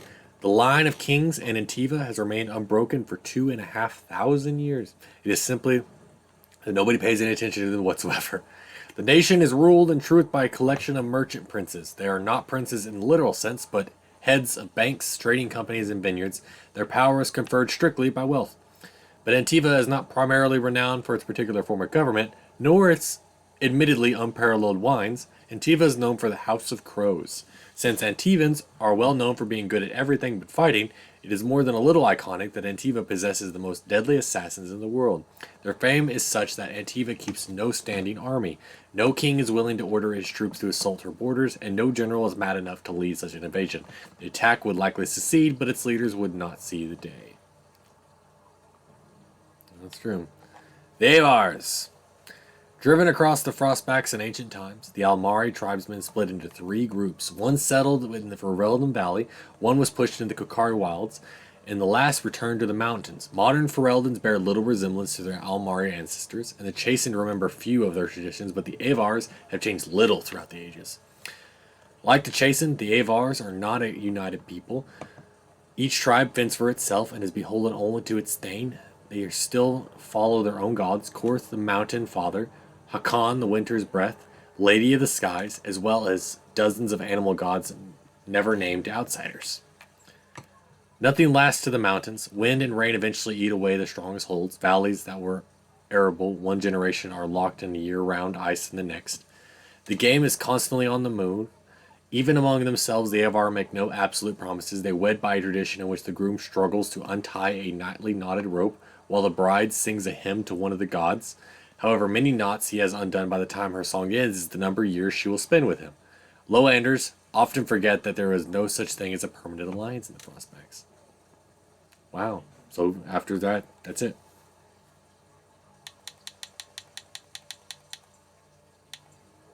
Go to the Banhorn. Data's calendar! Sweet. Okay, so this was actually not the thing I was worried about. The calendar. How the fuck the calendar works. Okay, so Theda's calendar. Let's see if it has it. But we're going to talk about the Banord first. Oh, okay. The central Ferelden Valley has always been a paradox. No single band holds more than a few dozen leagues of farmland, yet together they govern a greater territory than all the Terrans and Arls combined. This collection of independent bands is known as the Banord, and is the heart of Ferelden politics. No person has ever sat upon the throne of Ferelden without first winning the approval of the Banord. Queen Fiona, who had the misfortune to take the throne in the 18th year of the Steel Age, wrote of the Banord, "There have been 3 wars this year, fought over elopements. 5 elopements, so people eloping. 5 fought over wool. 1 started by an apple tree. It isn't even winter yet. Who would believe that these same bands, now trying so hard to kill one another, just last year united to give me the crown?" Yeah. Part that I was waiting for. The Thetis calendar. Okay, so it's so fucking confusing. It took me forever to kind of understand Elder Scrolls Online calendar. So, okay. Because they do eras. So, oh man, okay. For most good folk, the details of our calendar have little purpose. It is useful only for telling them when the summer day festival will be held, when the snows are expected to begin, and when the harvest must be complete. The naming of the years are a matter for historians and textmen, and few, if pressed, could even tell you the reason that our current age is named after dragons. It is 930 Dragon Age, the 13th year of the 9th age since the crowning. The 30th? The 30th. That's what they're meaning. The 30th year, the 9th age crowning of the... Okay. Each age is exactly 100 years, with the next stage name chosen in the 99th year. The scholars in Valrayo advise the Chantry... So it's year 930. Okay. So, the scholars in Valrayo advise the Chantry portents seen in the 99th year, and the Chantry authorities bore over the research for months. Before the divine announces the name of the imminent age, the name is said to be an omen of what is to come, of what the people of Thedas will face in the next 100 years. The current age was not meant to be the Dragon Age. Throughout the last months of the Blessed Age, the Chantry was preparing to declare the Sun Age, named for the symbol of the Orlesian Empire, which at the time sprawled over much of the south of Thedas, controlled both Ferelden and what is now Navarra. It was to be a celebration of Orlesian imperial glory. But as the rebellion in Ferelden reached a head at the Battle of Riverdane and was about to begin, a peculiar event occurred, a rampage, the rising of a dreaded high dragon. Dragons have been thought practically extinct since the days of Navarran dragon hunts, and they say that to see this great beast rise form of the Frostbacks was both majestic and terrifying. As the rampage began and the high dragon decimated the countryside in its search for food, the elderly divine Faustine abruptly declared the Dragon Age. Some say the divine was declaring support for Orlais in the battle against Ferelden, since the dragon is an element of Dufal family heraldry of King Maegrin, the so-called usurper king of Ferelden. But that as it may, the high dragon's rampage turned towards the Orlesian side of the Frostbacks, killing hundreds and sending thousands more fleeing to the northern coast. The Ferelden rebels won the Battle of Riverdane, ultimately securing their independence. Many thus think that the Dragon Age will come to represent a time of violent and dramatic change for all Thedas. It remains to be seen. Cool, finally get to get it. So, basically, they just didn't even need to have the fucking colon. Like, just don't even need to have the colon. Basically. So it's just year 930. Year 1 was, they did negatives. So it's weird. Okay. So that's the calendar. I got it. Makes sense.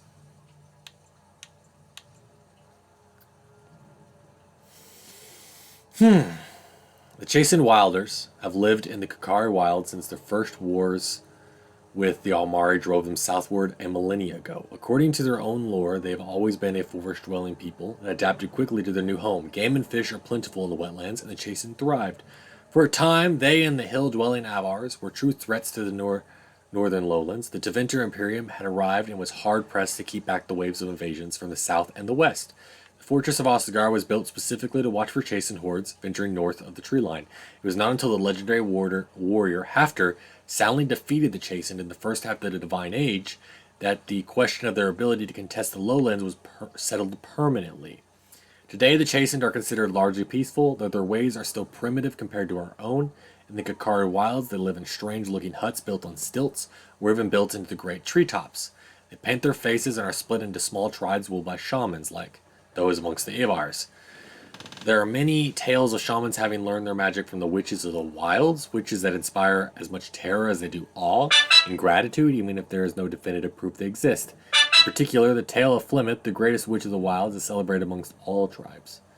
While there is no way to know how many there is in the wilds today, few travelers pass through the forest tell of Chasens aching out of existence in the frozen wastelands of the far south. One can assume that should the Chastened ever organize themselves once more, they might have a reason to fear them. Here in Ferelden, we ignore them at our peril. Okay. The City Elves. Drink my beer. Man, I've been going live for 6 hours now. I'm probably going to have to title this when I upload it to YouTube. I'm going to title it the backstory episode.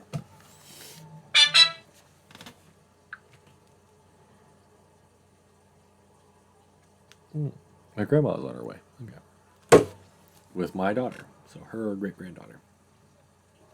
When the wholly exalted march of the Dales resulted in the dissolution of the Elven Kingdom, leaving a great many elves homeless again, the divine Renata, Renata the First, not I, one is a numeral, declared that all lands royal to the Chantry must give the elves refuge within their own walls. Considering the atrocities committed by the elves at the Red Crossing, this was a great testament to the Chantry's charity. There was one condition, however. The elves were to lay aside their pagan gods and live under the rule of the Chantry. Some of the elves refused our goodwill. They banded together to form the Wandering Dalish Elves, keeping their old elven ways and their hatred of humans alive. To this day, Dalish elves still terrorize those of us who stray too close to their camps. Most of the elves, however, saw this as was wisest to live under the protection of humans. And so we took the elves into our cities and tried to integrate them. We invited them into our homes and gave them jobs as servants and farmhands. Here in Denerim, the elves have their own quarter, governed by the Elven Keeper. Most have proven to be productive members of society. Still, a small segment of the Elven community remains dissatisfied. These troublemakers and malcontents roam the streets, causing mayhem, rebelling against authority, and making general nuisance of themselves. Wow, what a horrible person. Yeah, she literally has no fucking clue about oppression. Yeah. They're in a goddamn alienage. Alienage culture. I mean, God. It's fucking awful. Okay. There have always been alienages. There has been around for as long as elves and shims have lived together in the same lands. Ours isn't even the worst. They say that Val Royeaux has 10,000 elves living in a space no bigger than Denerim's market. Their walls are supposedly so high that daylight cannot reach the Verdrell until midday. But don't be so anxious to start tearing down the walls and picking fights with the guards. They keep out more than they keep in. We don't have to live here, you know. Sometimes a family gets a good break and they buy a house in the docks or the outskirts of town. If they're lucky, they come back to the alienage after looters have burned their house down. The unlucky ones just go to the pauper's field. Here, we're among family. We look out for each other here. We do what we can to remember the old ways. The flat ears who have gone out here, they're stuck. They'll never be human, and they're gone and thrown away being elven too. So where does that leave them? Nowhere. High ever alienage. Oh, Sir has money. High ever. Alright. Denerim, the capital of Ferelden. When anyone in Ferelden speaks of going to the city, they inevitably mean Denerim. There is no other place in the kingdom which rivals it, not in size, population, wealth, or importance. It is the seat of the Theron family, the capital of Ferelden, the largest seaport, and by ancient tradition, meeting place of the landsmeet. As well, Denerim was the birthplace of Andraste, one of them, anyway, as several other city sites claim to have been the prophet's early home, including Jadar and Orlais. The Chantry takes no stance on which site claims it is valid, but it is well known that Andraste was Ferelden by birth. When visiting the pilgrimage site in Denerim, it is inadvisable to mention Jadar there at all. The city rests at the foot of Dragon's Peak, a solitary mountain scarred by ancient lava flows. During Andraste's lifetime, it repeatedly filled the sky with a great column of black ash and sent burning rock raining down as far away as Free Marches. It is now considered extinct. Some believe it merely sleeps and it will again darken the sky with ash and fire when the last Ferelden king dies, but this is highly unlikely. From the Pursuit of Knowledge, the Travels of a Chantry Scholar by Druther Genetivi. Dragon cults, like the one worshipped at like the High Dragon for the Urn of Sacred Ashes mission. Let us discuss for a moment that a High Dragon is simply an animal, a cunning animal to be sure, but in possession of no true self-awareness or sentience. There has not, after all, been a single recorded case of a dragon attempting to communicate or performing any act that could likewise be attributed to a clever beast. How then does one explain the existence of so-called dragon cults throughout history? One dragon cult might be explainable, especially in light of reverence of the old gods in the ancient Deventer Imperium. In the wake of the First Blight, many desperate imperial citizens turned to the worship of real dragons to replace the old gods who had failed them.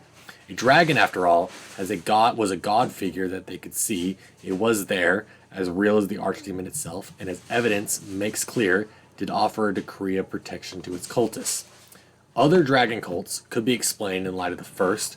Some cult members might have survived and spread the word. The worship of the old gods was as widespread as the Imperium itself. Certainly such secrets could have made their way into many hands, but there have been reports of dragon cults even in places where the Imperium never touched, among folks who have never heard of the old gods or had any reason to. How does one explain them? Members of a dragon cult live in the same layer as a high dragon, nurturing and protecting its defenseless young. In exchange, the high dragon seems to permit those cultists to kill a small number of those young in order to feast on draconic blood. That blood is said to have a number of strange long-term effects, including bestowing great strength and endurance, as well as increasing desire to kill.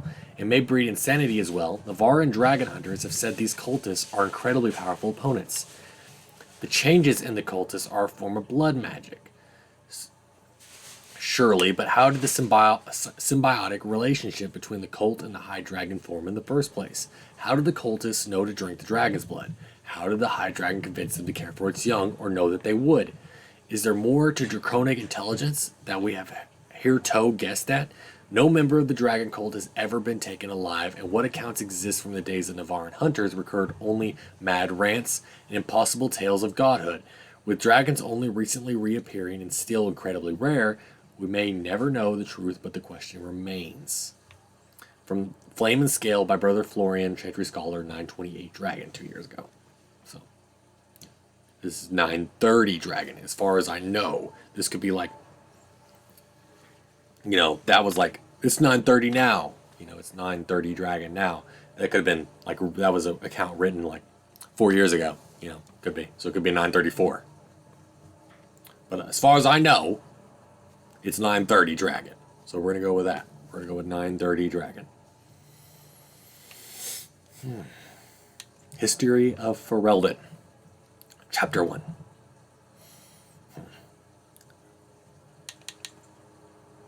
Actually, I already read Dogs of Ferelden, so we're not going to do that one. We don't have to do the Dogs of Ferelden. I do know that. The Free Marches is going to be important later on, because that's actually where you spend Dragon Age 2, is in the Free Marches. Arizona Cardinals? No. We're in St. Louis Cardinals.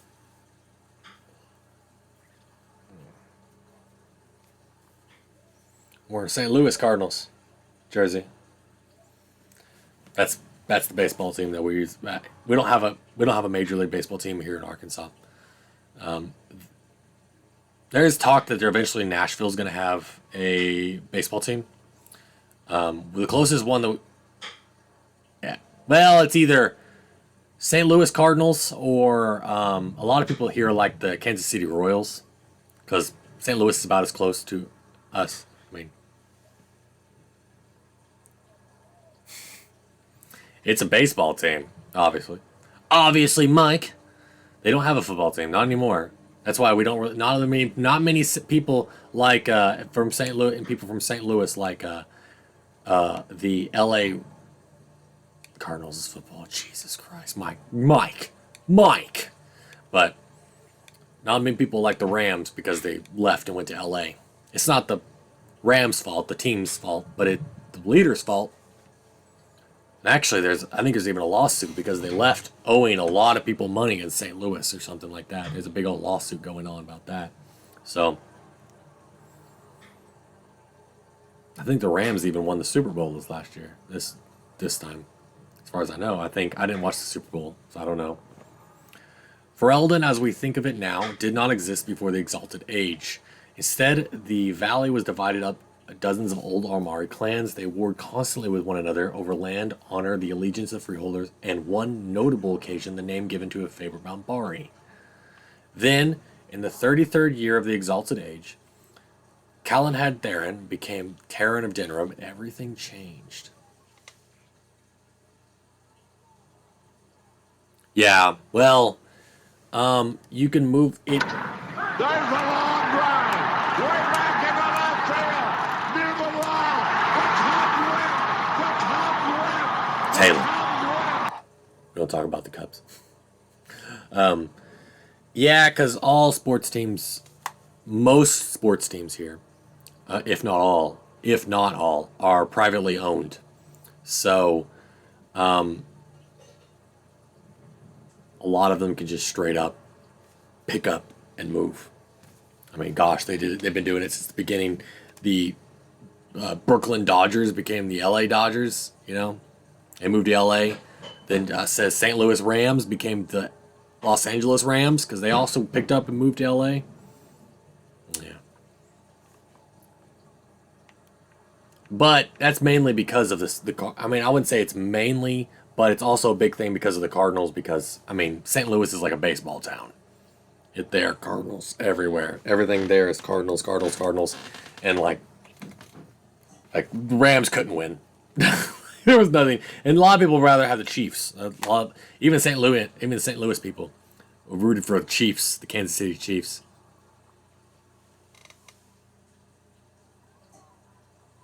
Yeah, being private, America being very capitalistic as we are. Capitalism isn't exactly a bad thing in some aspects. But that's what enables it to be privately owned. And so it gives a lot of business. They see it more as a business than it is basically a business. That sports team is a business. And you can pick it up and move it anywhere you want, Just as much as, if I were to let's just say I'm a window painter. I'm name my store. Not window painter, but like a window cleaner.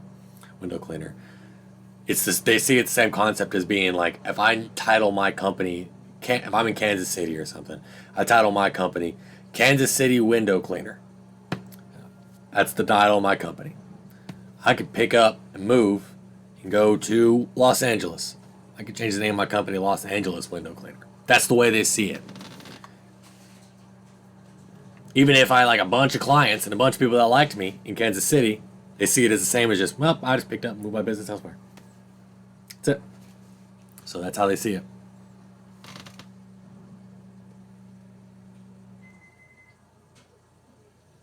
But that's how it is. Most of what we know about founding of our nation comes from old songs that bards passed down through the ages. The songs are filled with wild exaggerations and outright lies, but this hardly differs from the scholarly papers of some of my contemporaries.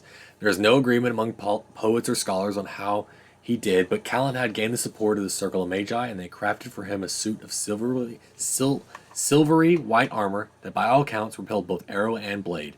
Calenhad led his armor across the valley and captured Redcliffe, one of only 3 men who ever successfully laid siege to that fortress, and presented himself to the bands of Landsmeet as their king. The poets tell us of every lord knelt before Calenhad without question. The fact that he attended the Landsmeet surrounded by ash warriors and loyal mages of the circle is generally omitted from the ballads, however. From Calenhad came the line of Theran kings and queens who reigned uninterrupted until the 44th year of the Blessed Age, when the Orlesian invasion began. The rightful king was forced to flee Denerim, and for 70 years a puppet sat upon the throne.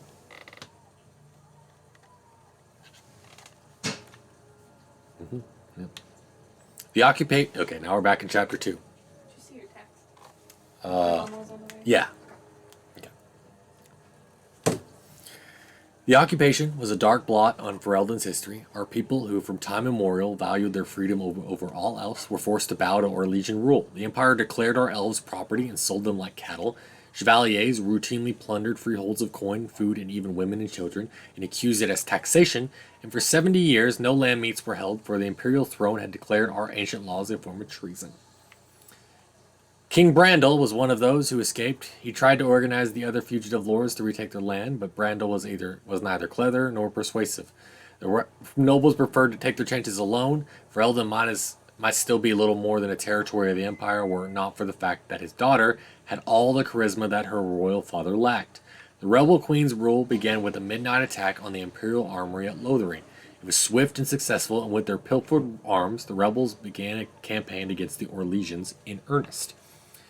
But the turning point of the war came when a young freeholder joined the Queen's army. The lad Logain MacTier possessed a remarkable talent for strategy and quickly became the favorite advisor of the young Prince Merrick. The Queen finally died at the hands of Orlesian sympathizers, anxious to curry favor with their painted masters, and Merrick took her place as the leader of the rebellion. Logain became Merrick's right hand. Merrick and Logain led the rebels in a new campaign against the Orlesian oppressors, culminating in the Battle of Rivertane, where the last Chevaliers in Dinram were crushed, with the capital once more in the hands of Fereldans. The battle to free our people was finally over, but the battle to rebuild what had been lost had only just begun.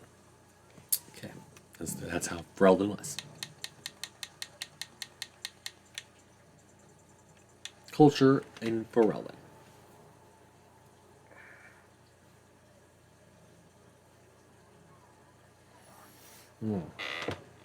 I should probably do my dishes. You know what? I'm probably going to end this one here right now. And get some stuff done around the house. I have some stuff that I really need to do, like dishes and stuff. We have a pile up of dishes. I need to do those. And I don't think about it because she's doing. Thanks, Mike. I'm going to be back on later. I say that because like my grandma's on her way, dropping my daughter off, wants to do that and everything. So, but I'm going to be back on later. I'm probably like an hour or two, not even that long. But it's going to take me long enough to do the dishes that I don't want to go and be right back. So it'd be like 30 minutes to an hour, So I'm like, it's too long to go in to be right back. So I'm not going to do that. But I will be back on. So, but I'll go ahead and send it here and go ahead and raid somebody. Who am I raiding? Who we got on?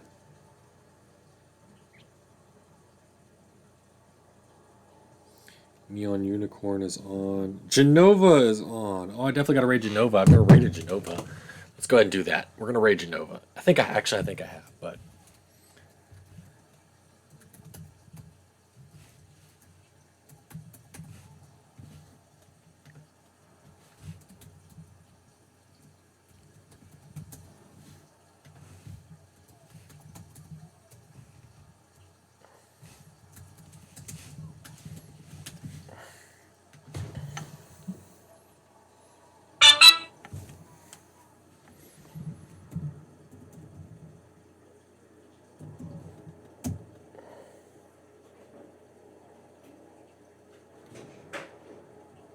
Yep, gonna raid old Genova.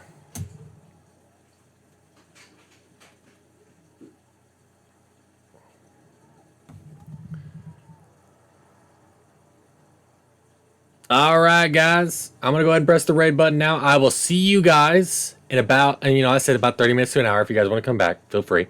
But I'm gonna get some stuff done around the house, and then I'll be back. So see you guys later.